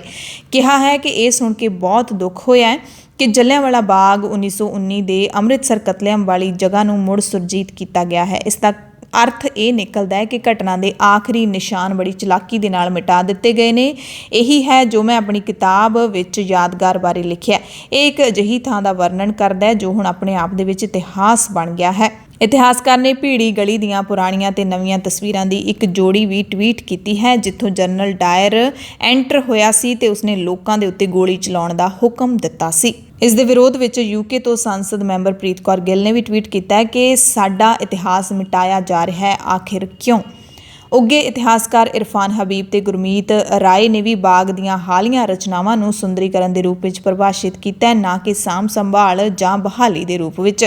ਉਹਨਾਂ ਨੇ ਇਤਿਹਾਸਿਕ ਬਾਗ ਦੇ ਆਧੁਨਿਕੀਕਰਨ ਨੂੰ ਲੈ ਕੇ ਜਿਹੜੀ ਬੜੀ ਚਿੰਤਾ ਜ਼ਾਹਿਰ ਕੀਤੀ ਹੈ ਤੇ ਲੋਕ ਵੀ ਲਗਾਤਾਰ ਚਿੰਤਾ ਪ੍ਰਗਟਾ ਰਹੇ ਨੇ। ਲੋਕਾਂ ਦਾ ਇਹੀ ਇਲਜ਼ਾਮ ਹੈ ਕਿ ਮੋਦੀ ਸਰਕਾਰ ਨੇ ਜਾਣ-ਬੁੱਝ ਕੇ ਇਤਿਹਾਸ ਨੂੰ ਮਿਟਾਉਣ ਦੀ ਕੋਸ਼ਿਸ਼ ਕੀਤੀ ਹੈ ਤੇ ਜੋ ਬਾਗ ਦੀਆਂ ਤਸਵੀਰਾਂ ਨਵੀਨੀਕਰਨ ਤੋਂ ਬਾਅਦ ਸਾਹਮਣੇ ਆ ਰਹੀਆਂ ਨੇ, ਉਹ ਸੱਚਮੁੱਚ ਬੜੀਆਂ ਚਕਾਚੌਂਧ ਕਰਨ ਵਾਲੀਆਂ ਤਸਵੀਰਾਂ ਨੇ, ਰੌਸ਼ਨੀਆਂ ਦੇ ਨਾਲ ਲਿਪਟੀਆਂ ਹੋਈਆਂ ਤਸਵੀਰਾਂ ਨੇ, ਚਮਕ ਦਮਕ ਵਾਲੀਆਂ ਤਸਵੀਰਾਂ ਨੇ। ਤੇ ਜਲਿਆਂਵਾਲੇ ਬਾਗ ਦਾ ਇਤਿਹਾਸ ਹੈ ਜਿਹੜਾ ਬੜਾ ਸੋਗਮਈ ਹੈ, ਜਿੱਥੇ ਸੈਂਕੜੇ ਨਹੀਂ ਹਜ਼ਾਰਾਂ ਲੋਕ ਕਤਲ ਕਰ ਦਿੱਤੇ ਗਏ ਸੀ, ਨਿਹੱਥੇ ਲੋਕ, ਬੇਦੋਸ਼ੇ ਲੋਕ ਕਤਲ ਕਰ ਦਿੱਤੇ ਗਏ ਸੀ। ਤੇ ਅਜਿਹੀਆਂ ਥਾਵਾਂ ਨੇ ਜਿਹੜੀਆਂ ਉਹ ਸ਼ਾਂਤ ਅਤੇ ਸੋਗਮਈ ਹੀ ਚੰਗੀਆਂ ਲੱਗਦੀਆਂ ਨੇ ਤੇ ਉਹਨਾਂ ਵਿੱਚੋਂ ਤਾਂ ਹੀ ਇਤਿਹਾਸ ਦੀ ਖੁਸ਼ਬੂ ਹੈ ਜਿਹੜੀ ਉਹ ਆ ਸਕਦੀ ਹੈ। ਲਖਨਊ ਦੀ ਇੱਕ ਟਰੈਵਲਰ ਲਾਜਵੰਤੀ, ਜਿਸ ਦੇ ਦਾਦਾ ਦਾਦੀ ਵੰਡ ਸਮੇਂ ਸਿੰਧ ਤੋਂ ਪ੍ਰਵਾਸ ਕਰ ਗਏ ਸੀ, ਉਸਨੇ ਵੀ ਕਿਹਾ ਕਿ ਮੈਂ ਇਸ ਸੁੰਦਰ ਪਾਰਕ ਨੂੰ ਦੇਖ ਕੇ ਹੈਰਾਨ ਸੀ। ਇਹ ਉਸ ਤੋਂ ਬਿਲਕੁਲ ਵੱਖਰਾ ਹੈ ਜੋ 1973 ਵਿੱਚ ਆਪਣੀ ਪਿਛਲੀ ਫੇਰੀ ਦੌਰਾਨ ਮੈਂ ਦੇਖਿਆ ਸੀ। ਉਹ ਪਾਰਕ ਜ਼ਿਆਦਾ ਮਿੱਟੀ ਵਾਲਾ ਸੀ ਤੇ ਸੌਖਾ ਸੀ ਤੇ ਸਾਦਾ ਸੀ। ਹਰੀਸ਼ ਰਾਵਤ ਦੇ ਵੱਲੋਂ ਜਿਹੜੇ ਆਪਣੇ ਪ੍ਰਧਾਨਾਂ ਦੀ ਤੁਲਨਾ ਪੰਜ ਪਿਆਰਿਆਂ ਦੇ ਨਾਲ ਕੀਤੀ ਗਈ ਹੈ, ਉਸ ਦਾ ਵਿਰੋਧ ਹੈ ਜਿਹੜਾ ਨਹੀਂ ਰੁਕ ਰਿਹਾ। ਐਸਜੀਪੀਸੀ ਪ੍ਰਧਾਨ ਬੀਬੀ ਜਗੀਰ ਕੌਰ ਨੇ ਜਿੱਥੇ ਹਰੀਸ਼ ਰਾਵਤ ਨੂੰ ਮਾਫੀ ਨਹੀਂ ਦਿੱਤੀ, ਉੱਥੇ ਹੀ ਹੁਣ ਸ਼੍ਰੀ ਅਕਾਲ ਤਖਤ ਸਾਹਿਬ ਦੇ ਕਾਰਜਕਾਰੀ ਜਥੇਦਾਰ ਹਰਪ੍ਰੀਤ ਸਿੰਘ ਨੇ ਵੀ ਹਰੀਸ਼ ਰਾਵਤ ਵੱਲੋਂ ਕੀਤੀ ਟਿੱਪਣੀ ਦੀ ਸਖਤ ਸ਼ਬਦਾਂ ਵਿੱਚ ਨਿੰਦਿਆ ਕੀਤੀ ਹੈ। ਜਥੇਦਾਰ ਨੇ ਕਿਹਾ ਕਿ ਇਹਨਾਂ ਲੀਡਰਾਂ ਨੂੰ ਭਾਸ਼ਾ ਬੋਲਦੇ ਵਕਤ ਬਹੁਤ ਧਿਆਨ ਰੱਖਣਾ ਚਾਹੀਦਾ ਹੈ, ਸੰਜਮ ਦੇ ਨਾਲ ਭਾਸ਼ਾ ਜਿਹੜੀ ਉਹ ਵਰਤਣੀ ਚਾਹੀਦੀ ਹੈ। ਆਮ ਤੌਰ ਤੇ ਕਹਿੰਦੇ ਵੇਖਣ ਚ ਆਉਂਦਾ ਹੈ ਕਿ ਸਿਆਸੀ ਲੋਕ ਆਪਣੀ ਭਾਸ਼ਾ ਸੰਜਮ ਦੇ ਨਾਲ ਨਹੀਂ ਵਰਤਦੇ। ਜਿਹੜੇ ਸ਼ਬਦ ਧਰਮ ਨਾਲ ਸੰਬੰਧਿਤ ਨੇ ਉਹਨਾਂ ਸ਼ਬਦਾਂ ਨੂੰ ਵਰਤਣ ਤੋਂ ਗੁਰੇਜ਼ ਕਰਨਾ ਚਾਹੀਦਾ ਹੈ ਤੇ ਜੇ ਉਹਨਾਂ ਨੂੰ ਸ਼ਬਦਾਂ ਬਾਰੇ ਪਤਾ ਨਹੀਂ ਹੁੰਦਾ ਕਿ ਇਹਨਾਂ ਸ਼ਬਦਾਂ ਦੀ ਵਰਤੋਂ ਕਿੱਥੇ ਕਰਨੀ ਹੈ ਤਾਂ ਉਹ ਸ਼ਬਦ ਦੀ ਵਰਤੋਂ ਕਰਿਆ ਹੀ ਨਾ ਕਰਨ। ਜਥੇਦਾਰ ਨੇ ਕਿਹਾ ਕਿ ਦੁਨਿਆਵੀ ਵਿਅਕਤੀਆਂ ਦੀ ਤੁਲਨਾ ਪੰਜ ਪਿਆਰਿਆਂ ਦੇ ਨਾਲ ਕਰਨਾ ਬਹੁਤ ਮੰਦਭਾਗਾ ਹੈ। ਨਾਲ ਹੀ ਜਥੇਦਾਰ ਨੇ ਇਹ ਵੀ ਕਿਹਾ ਸਿਆਸੀ ਲੀਡਰਾਂ ਨੂੰ ਕਿ ਜਿਹੜੇ ਸਿਆਸੀ ਲੀਡਰ ਆਪਣੇ ਭਾਸ਼ਣਾਂ ਦੇ ਵਿੱਚ ਗੁਰਬਾਣੀ ਦਾ ਇਸਤੇਮਾਲ ਕਰਦੇ ਨੇ, ਜੇ ਉਹਨਾਂ ਨੂੰ ਗੁਰਬਾਣੀ ਸ਼ੁੱਧ ਨਹੀਂ ਪੜ੍ਹਨੀ ਆਉਂਦੀ ਤਾਂ ਵਰਤਿਆ ਨਾ ਕਰਨ। ਇਹ ਬਹੁਤ ਹੀ ਮੰਦਭਾਗਾ ਹੈ। ਪੋਲੀਟੀਕਲ ਜਿਹੜੇ ਲੀਡਰਸ ਨੇ ਇਹਨਾਂ ਨੂੰ ਭਾਸ਼ਾ ਬੋਲਦੇ ਵਕਤ, ਭਾਸ਼ਾ ਇਸਤੇਮਾਲ ਕਰਦੇ ਵਕਤ ਬਹੁਤ ਧਿਆਨ ਰੱਖਣ ਦੀ ਜ਼ਰੂਰਤ ਹੈ। ਸੰਜਮ ਦੇ ਨਾਲ ਭਾਸ਼ਾ ਵਰਤੀ ਜਾਏ, ਕਿਸੇ ਦੀਆਂ ਭਾਵਨਾਵਾਂ ਨੂੰ ਠੇਸ ਨਾ ਪਹੁੰਚੇ। ਪਰ ਆਮ ਤੌਰ ਦੇ ਉੱਤੇ ਦੇਖਣ ਵਿੱਚ ਆਉਂਦਾ ਹੈ ਕਿ ਰਾਜਨੀਤਿਕ ਲੋਕ ਜਿਹੜੇ ਨੇ ਉਹ ਆਪਣੀ ਭਾਸ਼ਾ ਜਿਹੜੀ ਹੈ ਉਹ ਸੰਜਮ ਦੇ ਨਾਲ ਨਹੀਂ ਵਰਤਦੇ। ਖਾਸ ਤੌਰ ਦੇ ਉੱਤੇ ਜਿਹੜੇ ਸ਼ਬਦ ਧਰਮ ਦੇ ਨਾਲ ਸੰਬੰਧਿਤ ਨੇ ਔਰ ਸਮਾਜ ਦੇ ਵਿੱਚ, ਧਰਮਾਂ ਦੇ ਵਿੱਚ ਸਤਿਕਾਰੇ ਜਾਂਦੇ ਨੇ, ਉਹਨਾਂ ਸ਼ਬਦਾਂ ਦੀ ਵਰਤੋਂ ਕਰਨ ਤੋਂ ਗੁਰੇਜ਼ ਕਰਨਾ ਚਾਹੀਦਾ ਹੈ। ਜੇ ਪਤਾ ਨਹੀਂ ਹੈ ਕਿ ਕਿੱਥੇ ਵਰਤੋਂ ਕਰਨੀ ਹੈ, ਕਿੱਥੋਂ ਵਰਤੋਂ ਨਹੀਂ ਕਰਨੀ, ਤਾਂ ਇਹਨਾਂ ਸ਼ਬਦਾਂ ਨੂੰ ਵਰਤੋਂ ਨੂੰ ਗੁਰੇਜ਼ ਕਰਨਾ ਚਾਹੀਦਾ ਹੈ। ਬਹੁਤ ਹੀ ਮੰਦਭਾਗਾ ਹੈ ਸੰਸਾਰੀ ਵਿਅਕਤੀਆਂ ਦੀ ਤੁਲਨਾ, ਦੁਨਿਆਵੀ ਵਿਅਕਤੀਆਂ ਦੀ ਤੁਲਨਾ ਜਿਹੜੀ ਹੈ ਉਹ ਪੰਜ ਪਿਆਰੇ ਸਾਹਿਬਾਨ ਦੇ ਨਾਲ ਕਰਨਾ। ਮੈਂ ਸਮਝਦਾ ਕਿ ਉਹਨਾਂ ਨੂੰ ਇਸ ਗੱਲ ਦੀ ਜਿਹੜੀ ਆ ਉਹ ਮਾਫੀ ਮੰਗਣੀ ਚਾਹੀਦੀ ਹੈ ਸਮੁੱਚੇ ਸਿੱਖ ਜਗਤ ਦੇ ਕੋਲੋਂ। ਰੋਪੜ ਦੀ ਇੱਕ ਅਦਾਲਤ ਦੇ ਬਾਹਰ ਉਸ ਵਕਤ ਹੰਗਾਮਾ ਹੋ ਗਿਆ ਸੀ ਜਦੋਂ ਘਰੋਂ ਭੱਜ ਕੇ ਵਿਆਹ ਕਰਵਾਉਣ ਵਾਲਾ ਮੁੰਡਾ ਕੁੜੀ ਪ੍ਰੋਟੈਕਸ਼ਨ ਲੈਣ ਦੇ ਲਈ ਸਿੱਧਾ ਅਦਾਲਤ ਪਹੁੰਚ ਗਏ। ਇਸ ਮੌਕੇ ਕੁੜੀ ਦਾ ਪਿਓ ਵੀ ਪਰਿਵਾਰ ਸਮੇਤ ਅਦਾਲਤ ਪਹੁੰਚਿਆ ਤੇ ਹੰਗਾਮਾ ਹੋ ਗਿਆ। ਲੜਕੀ ਦੇ ਪਿਓ ਨੇ ਵਕੀਲ ਉੱਤੇ ਧੱਕੇ ਨਾਲ ਵਿਆਹ ਕਰਵਾਉਣ ਦੇ ਇਲਜ਼ਾਮ ਲਾਏ ਤੇ ਆਪਣੀ ਧੀ ਨੂੰ ਮੁੰਡੇ ਦੇ ਚੁੰਗਲ 'ਚੋਂ ਛੁਡਵਾਉਣ ਦੀ ਮੰਗ ਕੀਤੀ। ਇਸ ਦੌਰਾਨ ਕੋਰਟ ਕੰਪਲੈਕਸ ਵਿੱਚ ਲੜਕੀ ਤੇ ਲੜਕੇ ਨਾਲ ਕੁੜੀ ਦੇ ਪਿਓ ਦੀ ਖਿੱਚ ਧੂਵੀ ਹੋਈ। ਹੈਰਾਨੀ ਦੀ ਗੱਲ ਹੈ ਕਿ ਕੋਰਟ ਵਿੱਚ ਕੁੜੀ ਦਾ ਪਿਓ ਨਿਆਂ ਲਈ ਰੌਲਾ ਪਾਉਂਦਾ ਰਿਹਾ ਪਰ ਕਿਸੇ ਨੇ ਵੀ ਮਦਦ ਲਈ ਹੱਥ ਨਹੀਂ ਫੜਿਆ। ਲੜਕਾ ਲੜਕੀ ਮੁੜ ਜੱਜ ਮੂਹਰੇ ਪੇਸ਼ ਹੋਏ ਤੇ ਇਸ ਦੌਰਾਨ ਧੀ ਦੇ ਪਿਓ ਨੂੰ ਉਲਟਾ ਪਰਿਵਾਰ ਸਮੇਤ ਹਿਰਾਸਤ ਵਿੱਚ ਲੈ ਲਿਆ ਗਿਆ ਧੀ ਦੇ ਪਰਿਵਾਰ ਦਾ ਕਹਿਣਾ ਹੈ ਕਿ ਵਿਆਹ ਕਰਵਾਉਣ ਵਾਲਾ ਲੜਕਾ ਘਰ ਦੇ ਸਾਹਮਣੇ ਹੀ ਰਹਿੰਦਾ ਹੈ। ਲੜਕੀ ਨਾਬਾਲਿਗ ਹੈ, ਮਾਨਸਿਕ ਤੌਰ ਤੇ ਪਰੇਸ਼ਾਨ ਹੈ ਤੇ ਉਸਨੇ ਧੱਕੇ ਨਾਲ ਸਾਡੀ ਧੀ ਨਾਲ ਵਿਆਹ ਕੀਤਾ ਤੇ ਇਹਦੇ ਵਿੱਚ ਵਕੀਲ ਸ਼ਾਮਿਲ ਹੈ।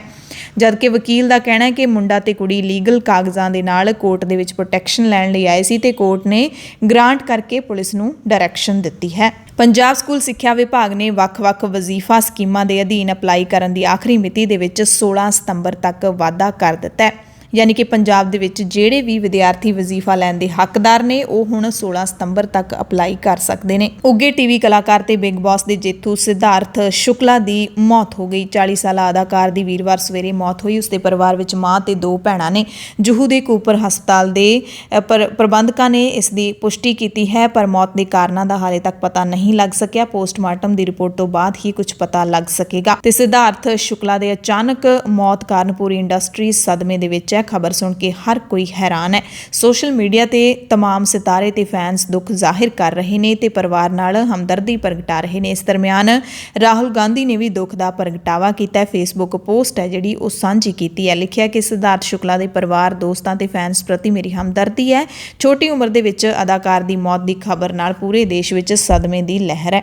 ਕਿਸਾਨਾਂ ਦੇ ਨਾਲ ਜੁੜੀ ਅਹਿਮ ਖਬਰ ਹੈ ਕਿ ਭਾਰਤੀ ਖੇਤੀ ਖੋਜ ਸੰਸਥਾਨ ਯਾਨੀ ਕਿ IARI ਨੇ 3 ਸਾਲਾਂ ਦੇ ਵਿੱਚ ਪੰਜਾਬ, ਹਰਿਆਣਾ ਦੇ ਵਿੱਚ ਪਰਾਲੀ ਸਾੜਨ ਦੀ ਸਮੱਸਿਆ ਨੂੰ ਖਤਮ ਕਰਨ ਦੇ ਲਈ ਪੂਸਾ ਡੀਕੰਪੋਜ਼ਰ ਦੀ ਖੋਜ ਕੀਤੀ ਹੈ। ਇਸ ਨੂੰ ਈਜਾਦ ਕੀਤਾ ਹੈ ਤੇ ਆਉਂਦੀਆਂ ਸਰਦੀਆਂ ਦੇ ਵਿੱਚ ਪ੍ਰਦੂਸ਼ਣ ਰੋਕਣ ਦੇ ਲਈ ਇਹ ਸਹਾਈ ਸਿੱਧ ਹੋ ਸਕਦਾ ਹੈ, ਕਿਉਂਕਿ ਅਕਤੂਬਰ-ਨਵੰਬਰ ਦੇ ਵਿੱਚ ਵਾਹੀ ਤੋਂ ਬਾਅਦ ਦੇ ਸਮੇਂ ਦੌਰਾਨ ਕਿਸਾਨ ਆਪਣੇ ਝੋਨੇ ਦੀ ਪਰਾਲੀ ਜਿਹੜੀ ਹੈ ਉਸ ਨੂੰ ਬਿਲੇ ਲਾਉਂਦੇ ਨੇ ਜਾਂ ਫਿਰ ਸਾੜ ਕੇ ਜਾਂ ਫਿਰ ਹੋਰ ਤਰੀਕਿਆਂ ਦੇ ਨਾਲ। ਤੇ ਪੂਸਾ ਡੀਕੰਪੋਜ਼ਰ ਇੱਕ ਬਾਇਓ ਐਂਜ਼ਾਈਮ ਹੈ ਜਿਸ ਨੂੰ ਭਾਰਤੀ ਖੇਤੀ ਖੋਜ ਸੰਸਥਾਨ ਦੇ ਵੱਲੋਂ ਪਰਾਲੀ ਨਾਲ ਨਜਿੱਠਣ ਦੇ ਲਈ ਵਿਕਸਿਤ ਕੀਤਾ ਗਿਆ ਹੈ। ਝੋਨੇ ਦੀ ਪਰਾਲੀ ਦਾ ਪ੍ਰਬੰਧਨ ਕਰਨ ਦੇ ਲਈ ਇੱਕ ਕੰਪਨੀ ਦੇ ਨਾਲ ਪੰਜਾਬ ਤੇ ਹਰਿਆਣਾ ਦੇ 25,000 ਤੋਂ ਵੱਧ ਕਿਸਾਨਾਂ ਨੇ, ਜਿਨ੍ਹਾਂ ਦੇ ਅਧੀਨ 5 ਲੱਖ ਏਕੜ ਤੋਂ ਵੱਧ ਰਕਬਾ ਹੈ, ਉਹਨਾਂ ਨੇ ਕੰਪਨੀ ਦੇ ਨਾਲ ਗੱਠਜੋੜ ਕੀਤਾ ਹੈ। ਤਾਲਿਬਾਨ ਦੇ ਅਫਗਾਨਿਸਤਾਨ ਤੇ ਪੂਰੀ ਤਰ੍ਹਾਂ ਕਬਜ਼ੇ ਤੋਂ ਬਾਅਦ ਉੱਥੋਂ ਅਸਥਾਈ ਤੌਰ ਤੇ ਬੰਦ ਹੋਇਆ ਸੁੱਕੇ ਮੇਵਿਆਂ ਦਾ ਕਾਰੋਬਾਰ ਅੰਮ੍ਰਿਤਸਰ ਦੀ ਅਟਾਰੀ ਵਾਘਾ ਸਰਹੱਦ ਅਧਿਕਾਰਿਤ ਚੈੱਕ ਪੋਸਟ ਤੇ ਮੁੜ ਸ਼ੁਰੂ ਹੋ ਗਿਆ। ਹਾਲਾਂਕਿ ਦਰਾਮਦਕਾਰ ਘਬਰਾਏ ਹੋਏ ਨੇ ਤੇ ਪੂਰਨ ਰੂਪ ਨਾਲ ਵਪਾਰ ਸ਼ੁਰੂ ਕਰਨ ਦੀ ਸਥਿਤੀ ਆਮ ਹੋਣ ਦੀ ਉਡੀਕ ਕਰ ਰਹੇ ਨੇ। ਅਫਗਾਨੀ ਡਰਾਈ ਪੋਰਟ ਤੋਂ ਕਾਫੀ ਮਾਤਰਾ ਵਿੱਚ ਸੁੱਕੇ ਮੇਵੇ ਤਿਉਹਾਰਾਂ ਦੇ ਸੀਜ਼ਨ ਤੋਂ ਪਹਿਲਾਂ ਭਾਰਤ ਵਿੱਚ ਪਹੁੰਚਣ ਦੀ ਉਮੀਦ ਹੈ। ਤੇ ਹੁਣ ਪਟਿਆਲਾ ਤੋਂ ਤੁਹਾਨੂੰ ਇੱਕ ਹੈਰਾਨੀਜਨਕ ਖਬਰ ਦੱਸਦੇ ਹਾਂ, ਜਿੱਥੇ ਪੁਲਿਸ ਨੇ ਇੱਕ ਲੁਟੇਰੀ ਲਾੜੀ ਸਣੇ 4 ਲੋਕਾਂ ਨੂੰ ਗ੍ਰਿਫਤਾਰ ਕੀਤਾ। ਲੁਟੇਰੀ ਲਾੜੀ 8 ਵਿਆਹ ਕਰਕੇ ਆਪਣੇ ਸਹੁਰਿਆਂ ਦੇ ਗਹਿਣੇ ਤੇ ਨਕਦੀ ਲੈ ਕੇ ਭੱਜ ਗਈ ਸੀ। ਲਾੜੀ ਨੂੰ ਲੈ ਕੇ ਹੋਏ ਖੁਲਾਸਿਆਂ ਨੇ ਪੁਲਿਸ ਦੇ ਵੀ ਹੋਸ਼ ਉਡਾ ਦਿੱਤੇ ਨੇ। ਹਫ਼ਤਾ ਪਹਿਲਾਂ ਫੜੀ ਗਈ ਲੁਟੇਰਨ ਲਾੜੀ ਦਾ ਪੁਲਿਸ ਨੇ HIV ਜਾਂਚ ਕਰਵਾਇਆ, ਜਿਸ ਵਿੱਚ ਇਹ HIV ਪੋਜ਼ਿਟਿਵ ਆਈ ਹੈ ਤੇ ਹੁਣ ਪੁਲਿਸ ਉਸ ਨਾਲ ਵਿਆਹ ਕਰਵਾਉਣ ਵਾਲੇ ਸਾਰੇ ਲਾੜਿਆਂ ਦੀ ਵੀ ਜਾਂਚ ਕਰਵਾਏਗੀ। ਇਹ ਕੁੜੀ ਆਪਣੇ 3 ਸਾਥੀਆਂ ਦੇ ਨਾਲ ਗਿਰੋਹ ਬਣਾ ਕੇ ਨੌਜਵਾਨਾਂ ਨੂੰ ਫਸਾਉਂਦੀ ਸੀ। ਵਿਆਹ ਤੋਂ ਬਾਅਦ ਇਹ ਕੁੜੀ ਕੁੱਟਮਾਰ ਤੇ ਦਾਜ ਮੰਗਣ ਦਾ ਦੋਸ਼ ਲਾ ਕੇ ਝਗੜਾ ਕਰਦੀ ਸੀ, ਪੰਚਾਇਤ ਸੱਦ ਲੈਂਦੀ ਸੀ। ਰਾਜ਼ੀਨਾਮੇ ਤੋਂ ਬਾਅਦ ਮੌਕਾ ਦੇਖ ਕੇ ਸਹੁਰੇ ਪਰਿਵਾਰ ਦੇ ਗਹਿਣੇ ਤੇ ਨਕਦੀ ਲੈ ਕੇ ਭੱਜ ਜਾਂਦੀ ਸੀ। ਇਸ ਕੰਮ ਵਿੱਚ ਉਸਦੀ ਮਾਂ ਵੀ ਉਸਦਾ ਸਾਥ ਦਿੰਦੀ ਸੀ। ਠੱਗੇ ਗਏ 8 ਵਿੱਚੋਂ 3 ਨੌਜਵਾਨ ਹਰਿਆਣਾ ਦੇ ਵੀ ਨੇ।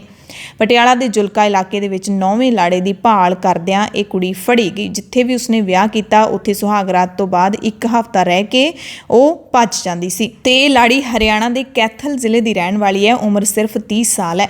ਮੁਲਜ਼ਮ ਔਰਤ ਦਾ ਅਸਲੀ ਵਿਆਹ 2010 ਵਿੱਚ ਪਟਿਆਲੇ ਹੋਇਆ ਸੀ, ਜਿਸ ਤੋਂ ਬਾਅਦ ਉਸਦੇ 3 ਬੱਚੇ ਵੀ ਹੋਏ ਤੇ ਉਹਨਾਂ ਦੀ ਉਮਰ 7 ਤੋਂ 9 ਸਾਲ ਦੇ ਵਿਚਕਾਰ ਹੈ, ਸਾਰੇ ਬੱਚਿਆਂ ਦੀ ਉਮਰ। ਉਸ ਤੋਂ ਬਾਅਦ ਪਤੀ ਜਿਹੜਾ ਇਸ ਦਾ ਗਾਇਬ ਹੋ ਗਿਆ ਤੇ ਲਾੜੀ ਨੇ ਪਤੀ ਤੋਂ ਤਲਾਕ ਵੀ ਨਹੀਂ ਲਿਆ। 4 ਸਾਲ ਪਹਿਲਾਂ ਫਿਰ ਉਸਨੇ ਲੁੱਟ ਦਾ ਧੰਦਾ ਸ਼ੁਰੂ ਕਰ ਦਿੱਤਾ। ਪੰਜਾਬ ਤੇ ਹਰਿਆਣਾ ਦੇ ਕੁਆਰੇ, ਤਲਾਕਸ਼ੁਦਾ ਜਾਂ ਜਿਨ੍ਹਾਂ ਦੀ ਪਤਨੀਆਂ ਦੀ ਮੌਤ ਹੋ ਚੁੱਕੀ ਸੀ, ਉਹਨਾਂ ਨੌਜਵਾਨਾਂ ਨੂੰ ਇਹ ਠੱਗਦੀ ਸੀ, ਨਿਸ਼ਾਨਾ ਬਣਾਉਂਦੀ ਸੀ ਤੇ ਹੁਣ 8ਵੇਂ ਵਿਆਹ ਤੋਂ ਬਾਅਦ 9ਵਾਂ ਵਿਆਹ ਕਰਨ ਦੀ ਤਿਆਰੀ ਵਿੱਚ ਸੀ। ਆਪਣੇ ਗਿਰੋਹ ਦੇ ਮੈਂਬਰਾਂ ਨਾਲ ਦੇਵੀਗੜ੍ਹ ਪਹੁੰਚੀ ਹੋਈ ਸੀ ਤੇ ਇਹ ਸਾਰੇ ਜੁਲਕਾ ਥਾਣਾ ਪੁਲਿਸ ਦੇ ਹੱਥੇ ਚੜ ਗਏ। ਅਫਗਾਨਿਸਤਾਨ ਦੇ ਨਾਲ ਜੁੜੀਆਂ ਅੱਜ ਦੀਆਂ ਅਹਿਮ ਅਪਡੇਟਸ ਨੇ। ਸਭ ਤੋਂ ਵੱਡੀ ਖਬਰ ਇਹ ਹੈ ਕਿ ਅਫਗਾਨਿਸਤਾਨ ਦੇ ਵਿੱਚ ਤਾਲਿਬਾਨ ਅੱਜ ਆਪਣੀ ਨਵੀਂ ਸਰਕਾਰ ਦਾ ਐਲਾਨ ਕਰ ਸਕਦਾ ਹੈ। ਤਾਲਿਬਾਨ ਦੇ ਸੀਨੀਅਰ ਲੀਡਰ ਅਹਿਮਦੁੱਲਾ ਮੁਤਕੀ ਨੇ ਸੋਸ਼ਲ ਮੀਡੀਆ ਤੇ ਜਾਣਕਾਰੀ ਦਿੱਤੀ ਹੈ ਕਿ ਰਾਸ਼ਟਰਪਤੀ ਭਵਨ ਦੇ ਵਿੱਚ ਇੱਕ ਸਮਾਗਮ ਦੀ ਤਿਆਰੀ ਹੋ ਰਹੀ ਹੈ, ਇੱਕ ਸਮਾਰੋਹ ਦੀ ਤਿਆਰੀ ਹੋ ਰਹੀ ਹੈ। ਪਿਛਲੇ ਦਿਨੀ ਖਬਰ ਏਜੰਸੀ ਰਾਇਟਰਸ ਨੂੰ ਵੀ ਤਾਲਿਬਾਨ ਨੇ ਦੱਸਿਆ ਸੀ ਕਿ ਤਾਲਿਬਾਨ ਦੇ ਸੀਨੀਅਰ ਲੀਡਰ ਮੁੱਲਾ ਹਿਬਤੁੱਲਾ ਅਖੁੰਦਜ਼ਾਦਾ ਦੀ ਅਗਵਾਈ ਵਿੱਚ ਇੱਕ ਸ਼ਾਸਕੀ ਪ੍ਰੀਸ਼ਦ ਦਾ ਗਠਨ ਹੋ ਸਕਦਾ ਹੈ, ਜਿਸ ਦੇ ਮੁਖੀ ਰਾਸ਼ਟਰਪਤੀ ਹੋਣਗੇ। ਮੁੱਲਾ ਹਿਬਤੁੱਲਾ ਦੇ 3 ਉਪ ਲੀਡਰ ਨੇ ਜਿਹੜੇ ਤਾਲਿਬਾਨ ਸੰਸਥਾਪਕ ਮੁੱਲਾ ਉਮਰ ਦੇ ਪੁੱਤਰ ਮੌਲਵੀ ਯਾਕੂਬ, ਸ਼ਕਤੀਸ਼ਾਲੀ ਹੱਕਾਨੀ ਨੈਟਵਰਕ ਦੇ ਮੁਖੀ ਸਿਰਾਜੁਦੀਨ ਹੱਕਾਨੀ ਅਤੇ ਤਾਲਿਬਾਨ ਦੇ ਮੋਢੀ ਮੈਂਬਰਾਂ ਦੇ ਵਿੱਚੋਂ ਇੱਕ ਅਬਦੁਲ ਗਨੀ ਬਰਾਦਰ ਹੈ। ਤਾਲਿਬਾਨ ਨੇ ਪਿਛਲੀ ਵਾਰੀ 1996 ਤੋਂ 2001 ਤੱਕ ਦੇ ਆਪਣੇ ਰਾਜ ਵਿੱਚ ਅਜਿਹੀ ਇੱਕ ਪਰਿਸ਼ਦ ਦੇ ਸਹਾਰੇ ਰਾਜ ਕੀਤਾ ਸੀ ਜੋ ਚੁਣੀ ਨਹੀਂ ਗਈ ਸੀ। ਇਸ ਤਰ੍ਹਾਂ ਹੀ ਉਸ ਦਾ ਗਠਨ ਹੋਇਆ ਸੀ। ਉਦੋਂ ਤਾਲਿਬਾਨ ਸਰਕਾਰ ਨੇ ਬੇਰਹਿਮੀ ਨਾਲ ਅਫਗਾਨਿਸਤਾਨ ਦੇ ਵਿੱਚ ਸ਼ਰੀਅਤ ਕਾਨੂੰਨਾਂ ਨੂੰ ਲਾਗੂ ਕਰਵਾਇਆ ਸੀ। 2001 ਵਿੱਚ ਅਮਰੀਕੀ ਅਗਵਾਈ ਵਿੱਚ ਗੱਠਜੋੜ ਫੌਜ ਦੇ ਅਫਗਾਨਿਸਤਾਨ ਤੇ ਹਮਲੇ ਤੋਂ ਬਾਅਦ ਤਾਲਿਬਾਨ ਨੂੰ ਸੱਤਾ ਤੋਂ ਬਾਹਰ ਕਰ ਦਿੱਤਾ ਗਿਆ ਸੀ ਤੇ ਹੁਣ 20 ਸਾਲਾਂ ਬਾਅਦ ਤਾਲਿਬਾਨ ਨੇ ਫਿਰ ਤੋਂ ਅਫਗਾਨਿਸਤਾਨ ਤੇ ਆਪਣਾ ਕਬਜ਼ਾ ਕੀਤਾ ਹੈ ਅਤੇ ਉਸ ਦੇ ਵੱਡੇ ਲੀਡਰ ਨੇ, ਜਿਹੜੇ ਜ਼ਿਆਦਾਤਰ ਲੀਡਰ ਨੇ, ਉਹ ਅਫਗਾਨਿਸਤਾਨ ਦੇ ਵਿੱਚ ਪਰਤ ਚੁੱਕੇ ਨੇ।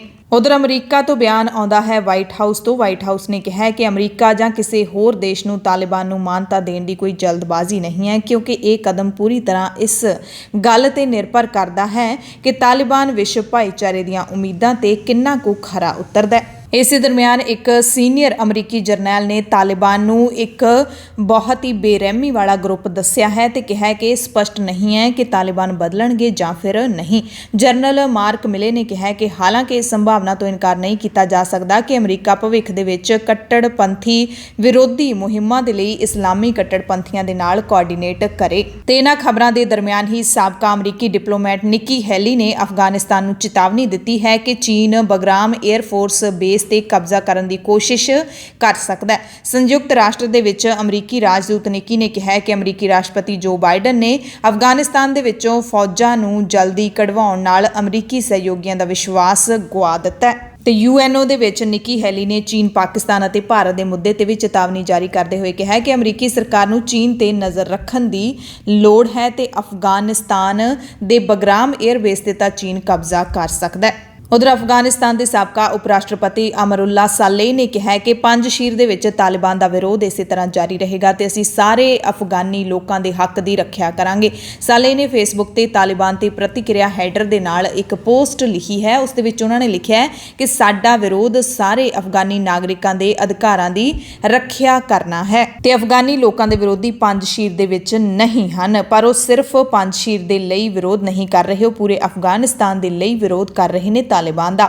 ਅਮਰੁੱਲਾ ਨੇ ਕਿਹਾ ਕਿ ਅੱਜ ਪੰਜਸ਼ੀਰ ਘਾਟੀ ਸਾਰੇ ਦੇਸ਼ ਦੀ ਮੇਜ਼ਬਾਨੀ ਕਰ ਰਹੀ ਹੈ ਤੇ ਸਾਰੇ ਅਫਗਾਨੀ ਲੋਕਾਂ ਦੇ ਲਈ ਇੱਕ ਉਮੀਦ ਹੈ ਜਿਹੜੇ ਕਿ ਤਾਲਿਬਾਨ ਤੋਂ ਇਸ ਦੇਸ਼ ਨੂੰ ਬਚਾਉਣਾ ਚਾਹੁੰਦੇ ਨੇ। ਬਦਲਾ, ਗੁੱਸਾ, ਲੋਕਾਂ ਦੀਆਂ ਸੰਪਤੀਆਂ ਦੇ ਉੱਤੇ ਜਿਹੜੇ ਕਬਜ਼ੇ ਤੁਸੀਂ ਕੀਤੇ ਨੇ ਅਤੇ ਤੁਹਾਡੀ ਕਾਲੀ ਸੋਚ ਹੈ, ਉਸ ਤੋਂ ਸਾਰਾ ਦੇਸ਼ ਅੱਜ ਬਚਣਾ ਚਾਹੁੰਦਾ ਹੈ। ਉਹਨਾਂ ਨੇ ਤਾਲਿਬਾਨ ਨੂੰ ਸਵਾਲ ਵੀ ਕੀਤਾ ਹੈ ਕਿ ਜੇ ਦੇਸ਼ ਤੁਹਾਡੇ ਤੇ ਥੋੜਾ ਵੀ ਭਰੋਸਾ ਕਰਦਾ ਹੈ ਤਾਂ ਸਰਹੱਦ ਤੇ ਕਿਉਂ ਲੋਕਾਂ ਦੀਆਂ ਲਾਈਨਾਂ ਲੱਗੀਆਂ ਹੋਈਆਂ ਨੇ ਜੋ ਆਪਣਾ ਸਭ ਕੁਝ ਇੱਥੇ ਛੱਡ ਕੇ ਬਾਹਰ ਜਾਣਾ ਚਾਹੁੰਦੇ ਨੇ ਪਰ ਤੁਹਾਡੇ ਕੰਟਰੋਲ ਦੇ ਵਿੱਚ ਨਹੀਂ ਰਹਿਣਾ ਚਾਹੁੰਦੇ। ਅਫਗਾਨਿਸਤਾਨ ਦੇ ਪਹਿਲੇ ਉਪ ਰਾਸ਼ਟਰਪਤੀ ਅਮਰੁੱਲਾ ਸਾਲੇਹ ਪੰਜਸ਼ੀਰ ਦੇ ਵਿੱਚ ਹੀ ਨੇ ਤੇ ਉਹਨਾਂ ਨੇ ਤਾਲਿਬਾਨ ਦੇ ਖਿਲਾਫ ਆਪਣੀ ਆਵਾਜ਼ ਬੁਲੰਦ ਰੱਖੀ ਹੋਈ ਹੈ। ਉਹਨਾਂ ਨੇ ਆਪਣੇ ਆਪ ਨੂੰ ਨਿਗਰਾਨ ਰਾਸ਼ਟਰਪਤੀ ਵੀ ਐਲਾਨ ਦਿੱਤਾ ਤੇ ਕਿਹਾ ਕਿ ਅਸੀਂ ਤਾਲਿਬਾਨ ਦੇ ਨਾਲ ਗੱਲਬਾਤ ਜਾਂ ਸਮਝੌਤਾ ਨਹੀਂ ਕਰਾਂਗੇ। ਪੰਜਸ਼ੀਰ ਘਾਟੀ ਕਾਬੁਲ ਤੋਂ ਲਗਭਗ 50 ਕਿਲੋਮੀਟਰ ਦੀ ਦੂਰੀ ਤੇ ਹੈ ਤੇ ਉੱਥੇ ਪਹੁੰਚਣ ਦਾ ਰਸਤਾ ਵੀ ਬਹੁਤ ਤੰਗ ਹੈ। ਸੋਸ਼ਲ ਮੀਡੀਆ ਪਲੇਟਫਾਰਮ ਫੇਸਬੁੱਕ ਨੇ ਦਾਅਵਾ ਕੀਤਾ ਹੈ ਕਿ ਅਸੀਂ ਅਫਗਾਨਿਸਤਾਨ ਦੇ ਵਿੱਚ ਤਾਲਿਬਾਨ ਦਾ ਕਬਜ਼ਾ ਹੋਣ ਤੋਂ ਬਾਅਦ ਦੇਸ਼ ਛੱਡ ਕੇ ਜਾਣ ਵਾਲੇ ਲੋਕਾਂ ਵਿੱਚੋਂ 175 ਲੋਕਾਂ ਨੂੰ ਬਾਹਰ ਕੱਢਣ ਵਿੱਚ ਉਹਨਾਂ ਦੀ ਮਦਦ ਕੀਤੀ। ਕੰਪਨੀ ਨੇ ਕਿਹਾ ਕਿ ਸਾਡੇ ਸਟਾਫ ਮੈਂਬਰਾਂ ਸਮੇਤ ਕੁਝ ਅਫਗਾਨੀ ਵੀ ਮੈਕਸੀਕੋ ਸਿਟੀ ਜਾਣ ਵਾਲੇ ਜਹਾਜ਼ ਵਿੱਚ ਸਨ। ਮੈਕਸੀਕੋ ਦੀ ਸਰਕਾਰ ਨੇ ਵੀ ਪੁਸ਼ਟੀ ਕੀਤੀ ਹੈ ਕਿ ਇਸ ਫਲਾਈਟ ਦੇ ਵਿੱਚ ਜਿਹੜੇ ਉੱਥੋਂ ਦੇ ਕਾਰਕੁਨ ਹੈਗੇ ਨੇ ਅਤੇ ਜਿਹੜੇ ਆਜ਼ਾਦ ਪੱਤਰਕਾਰ ਨੇ ਉਹ ਸ਼ਾਮਿਲ ਸਨ, ਉਹਨਾਂ ਦੇ ਪਰਿਵਾਰ ਵੀ ਉਹਨਾਂ ਦੇ ਨਾਲ ਸਨ। ਕੁੱਲ ਮਿਲਾ ਕੇ 75 ਲੋਕ ਇਸ ਫਲਾਈਟ ਦੇ ਵਿੱਚ ਸਨ। ਫੇਸਬੁੱਕ ਦੇ ਬੁਲਾਰੇ ਨੇ ਕਿਹਾ ਕਿ ਇਹ ਉਹ ਲੋਕ ਸੀ ਜਿਨ੍ਹਾਂ ਦੀ ਜਾਨ ਨੂੰ ਅਫਗਾਨਿਸਤਾਨ ਦੇ ਵਿੱਚ ਖਤਰਾ ਸੀ। ਭਾਰਤ ਦੇ ਵਿੱਚ ਮਸ਼ਹੂਰ ਅਦਾਕਾਰ ਨਸੀਰੁਦੀਨ ਸ਼ਾਹ ਨੇ ਭਾਰਤੀ ਮੁਸਲਮਾਨਾਂ ਦੇ ਇੱਕ ਉਸ ਵਰਗ ਦੀ ਨਿੰਦਿਆ ਕੀਤੀ ਹੈ ਜੋ ਅਫਗਾਨਿਸਤਾਨ ਦੇ ਵਿੱਚ ਤਾਲਿਬਾਨ ਦੀ ਸੱਤਾ ਆਉਣ ਤੇ ਖੁਸ਼ੀਆਂ ਮਨਾ ਰਹੇ ਨੇ। ਉਹਨਾਂ ਨੇ ਕਿਹਾ ਕਿ ਇਹ ਚਿੰਤਾ ਦੀ ਗੱਲ ਹੈ। ਸ਼ਾਹ ਨੇ ਟਵਿੱਟਰ ਤੇ ਵੀਡੀਓ ਰਾਹੀਂ ਇਹ ਗੱਲ ਕਹੀ ਹੈ, ਕਿਹਾ ਕਿ ਹਰ ਭਾਰਤੀ ਮੁਸਲਮਾਨ ਨੂੰ ਇਹ ਸੋਚਣਾ ਚਾਹੀਦਾ ਹੈ ਕਿ ਉਹਨਾਂ ਨੂੰ ਆਪਣੇ ਧਰਮ ਦੇ ਵਿੱਚ ਸੁਧਾਰ ਅਤੇ ਆਧੁਨਿਕਤਾ ਚਾਹੀਦੀ ਹੈ ਜਾਂ ਫਿਰ ਜ਼ੁਲਮ ਦੀਆਂ ਰਵਾਇਤੀ ਕਦਰਾਂ ਕੀਮਤਾਂ। ਅਫਗਾਨਿਸਤਾਨ ਦੀ ਸੱਤਾ ਤੇ ਤਾਲਿਬਾਨ ਦਾ ਕਬਜ਼ਾ ਹੋਣਾ ਸਾਰੀ ਦੁਨੀਆ ਲਈ ਚਿੰਤਾ ਦਾ ਵਿਸ਼ਾ ਹੈ, ਪਰ ਭਾਰਤੀ ਮੁਸਲਮਾਨਾਂ ਦਾ ਇੱਕ ਵਰਗ ਖੁਸ਼ ਹੈ ਜਿਹੜੀ ਕਿ ਖਤਰਨਾਕ ਗੱਲ ਹੈ। ਅਫਗਾਨਿਸਤਾਨ ਦੀਆਂ ਅਪਡੇਟਸ ਦੇ ਨਾਲ ਕੁਝ ਹੋਰ ਅਹਿਮ ਖਬਰਾਂ ਨੇ ਪੂਰੀ ਦੁਨੀਆ ਤੋਂ। ਸੰਯੁਕਤ ਰਾਸ਼ਟਰ ਨੇ ਦੱਸਿਆ ਕਿ ਚੀਨ ਦੀ ਵੈਕਸੀਨ ਲੈਣ ਤੋਂ ਉੱਤਰੀ ਕੋਰੀਆ ਨੇ ਇਨਕਾਰ ਕਰ ਦਿੱਤਾ ਹੈ। ਉੱਤਰੀ ਕੋਰੀਆ ਦੀ ਸਰਕਾਰ ਨੇ ਕਿਹਾ ਕਿ ਸਾਨੂੰ ਦਿੱਤੀ ਜਾਣ ਵਾਲੀ ਲਗਭਗ 3 ਮਿਲੀਅਨ ਕੋਵਿਡ-19 ਦੀ ਵੈਕਸੀਨ ਕਿਤੇ ਹੋਰ ਲੋੜਵੰਦ ਮੁਲਕ ਨੂੰ ਦੇ ਦਿੱਤੀ ਜਾਵੇ। ਇਹ ਜਿਹੜੀ ਵੈਕਸੀਨ ਹੈ ਉਹ ਵਿਸ਼ਵ ਕੋਵੈਕਸ ਪ੍ਰੋਗਰਾਮ ਦੇ ਤਹਿਤ ਉੱਤਰ ਕੋਰੀਆ ਨੂੰ ਦਿੱਤੀ ਗਈ ਸੀ। ਇਹ ਚੀਨ ਦੇ ਵਿੱਚ ਬਣੀ ਸਿਨੋਵੈਕ ਵੈਕਸੀਨ ਸੀ। ਕੋਵੈਕਸ ਪ੍ਰੋਗਰਾਮ ਦਾ ਉਦੇਸ਼ ਦੁਨੀਆ ਦੇ ਗਰੀਬ ਮੁਲਕਾਂ ਨੂੰ ਵੈਕਸੀਨ ਦੀ ਸਪਲਾਈ ਕਰਨਾ ਹੈ। WHO ਦਾ ਕਹਿਣਾ ਹੈ ਕਿ 19 ਅਗਸਤ ਤੱਕ ਉੱਤਰੀ ਕੋਰੀਆ ਦੇ ਵਿੱਚ ਕੋਵਿਡ-19 ਦਾ ਕੋਈ ਮਾਮਲਾ ਦਰਜ ਨਹੀਂ ਕੀਤਾ ਗਿਆ। WHO ਨੇ ਬਿਆਨ ਹੈ ਜਿਹੜਾ ਉੱਤਰੀ ਕੋਰੀਆ ਦੀ ਸਰਕਾਰ ਦੇ ਦਾਅਵਿਆਂ ਤੇ ਆਧਾਰਿਤ ਦਿੱਤਾ ਹੈ ਤੇ ਪਹਿਲੀ ਵਾਰੀ ਨਹੀਂ ਹੈ ਜਦੋਂ ਉੱਤਰੀ ਕੋਰੀਆ ਨੇ ਵੈਕਸੀਨ ਲੈਣ ਤੋਂ ਇਨਕਾਰ ਕੀਤਾ ਹੈ। ਇਸ ਤੋਂ ਪਹਿਲਾਂ ਜੁਲਾਈ ਦੇ ਵਿੱਚ ਵੀ ਉੱਤਰੀ ਕੋਰੀਆ ਨੇ ਐਸਟਰਾਜ਼ੈਨੇਕਾ ਵੈਕਸੀਨ ਦੀ ਲਗਭਗ 2 ਮਿਲੀਅਨ ਖੁਰਾਕ ਦੀ ਸ਼ਿਪਮੈਂਟ ਲੈਣ ਤੋਂ ਇਨਕਾਰ ਕਰ ਦਿੱਤਾ ਸੀ। ਚੀਨ ਤੋਂ ਖਬਰ ਹੈ ਜਿੱਥੇ ਜਬਰੀ ਓਵਰਟਾਈਮ ਕਰਵਾਉਣ ਵਾਲੀਆਂ ਕੰਪਨੀਆਂ ਨੂੰ ਤਾੜਨਾ ਕੀਤੀ ਹੈ। ਚੀਨ ਦੀਆਂ ਟੈਕ ਕੰਪਨੀਆਂ ਅਰਬਪਤੀ ਅਤੇ ਅਲੀਬਾਬਾ ਦੇ ਸੰਸਥਾਪਕ ਜੈਕ ਮਾ ਨੇ ਕੁਝ ਸਮਾਂ ਪਹਿਲਾਂ ਵਰਕ ਕਲਚਰ ਨੂੰ ਲੈ ਕੇ ਇੱਕ ਬਿਆਨ ਦਿੱਤਾ ਸੀ ਜਿਸ ਵਿੱਚ ਜੈਕ ਮਾ ਨੇ 996 ਵਰਕ ਕਲਚਰ ਦੀ ਵਕਾਲਤ ਕੀਤੀ ਸੀ ਤੇ 996 ਦਾ ਮਤਲਬ ਹੈ ਇੱਕ ਅਜਿਹਾ ਕੰਮ ਕਰਨ ਵਾਲਾ ਥਾਂ ਜਿੱਥੇ ਲੋਕ ਸਵੇਰੇ 9 ਵਜੇ ਤੋਂ ਲੈ ਕੇ ਰਾਤ ਨੂੰ 9 ਵਜੇ ਤੱਕ ਹਫ਼ਤੇ ਦੇ 6 ਦਿਨ ਕੰਮ ਕਰਨ, ਯਾਨੀ ਕਿ 996। ਪਰ ਹੁਣ ਚੀਨ ਦੇ ਅਧਿਕਾਰੀਆਂ ਨੇ ਕੰਪਨੀਆਂ ਨੂੰ ਸਖਤ ਚੇਤਾਵਨੀ ਜਾਰੀ ਕਰਦੇ ਹੋਏ ਇਸ ਤਰ੍ਹਾਂ ਦੇ ਸਜ਼ਾ ਵਰਗੇ ਵਰਕ ਸ਼ਡਿਊਲ ਨੂੰ ਗੈਰ ਕਾਨੂੰਨੀ ਦੱਸਿਆ। ਚੀਨ ਦੀ ਸਰਵਉੱਚ ਅਦਾਲਤ ਅਤੇ ਕਿਰਤ ਮੰਤਰਾਲੇ ਨੇ ਕਿਰਤ ਵਿਵਾਦਾਂ ਨਾਲ ਜੁੜੇ 10 ਅਦਾਲਤੀ ਫੈਸਲਿਆਂ ਨੂੰ ਵਿਸਥਾਰ ਦੇ ਨਾਲ ਵਿਚਾਰਿਆ, ਜਿਨ੍ਹਾਂ ਵਿੱਚੋਂ ਬਹੁਤ ਸਾਰੇ ਵਿਵਾਦ ਉਹ ਸਨ ਜਿਨ੍ਹਾਂ ਦੇ ਵਿੱਚ ਕਾਮਿਆਂ ਨੂੰ ਓਵਰਟਾਈਮ ਕੰਮ ਕਰਨ ਦੇ ਲਈ ਮਜਬੂਰ ਕੀਤਾ ਗਿਆ ਸੀ, ਯਾਨੀ ਕਿ ਕੰਪਨੀਆਂ ਨੇ ਆਪਣੇ ਮੁਲਾਜ਼ਮਾਂ ਨੂੰ ਓਵਰਟਾਈਮ ਕੰਮ ਕਰਨ ਲਈ ਮਜਬੂਰ ਕੀਤਾ। ਇਹ ਮਾਮਲੇ ਕਿਸੇ ਇੱਕ ਖਾਸ ਸੈਕਟਰ ਦੇ ਨਹੀਂ ਸਨ। ਇਸ ਵਿੱਚ ਮੀਡੀਆ, ਕੰਸਟਰਕਸ਼ਨ ਵਰਗੇ ਕਈ ਜਿਹੜੇ ਸੈਕਟਰ ਨੇ ਉਹ ਸ਼ਾਮਲ ਸਨ, ਪਰ ਇਹਨਾਂ ਸਾਰਿਆਂ ਦੇ ਵਿੱਚ ਇੱਕ ਗੱਲ ਕਾਮਨ ਸੀ ਕਿ ਮਾਲਕ ਇਹਨਾਂ ਝਗੜਿਆਂ ਦੇ ਵਿੱਚ ਹਾਰ ਗਏ ਸੀ। ਨੋਟਿਸ ਦੇ ਵਿੱਚ ਅਦਾਲਤ ਨੇ ਚੇਤਾਵਨੀ ਦਿੱਤੀ ਹੈ ਕਿ ਕਾਨੂੰਨੀ ਤੌਰ ਤੇ ਕਾਮਿਆਂ ਨੂੰ ਸੰਬੰਧਿਤ ਮੁਆਵਜ਼ਾ, ਆਰਾਮ ਦਾ ਸਮਾਂ ਜਾਂ ਫਿਰ ਛੁੱਟੀਆਂ ਲੈਣ ਦਾ ਅਧਿਕਾਰ ਹੈ। ਕੌਮੀ ਤੌਰ ਤੇ ਤੈਅ ਕੰਮ ਦੇ ਘੰਟਿਆਂ ਦਾ ਪਾਲਣ ਕਰਨਾ ਮਾਲਕਾਂ ਦੀ ਜ਼ਿੰਮੇਵਾਰੀ ਹੈ।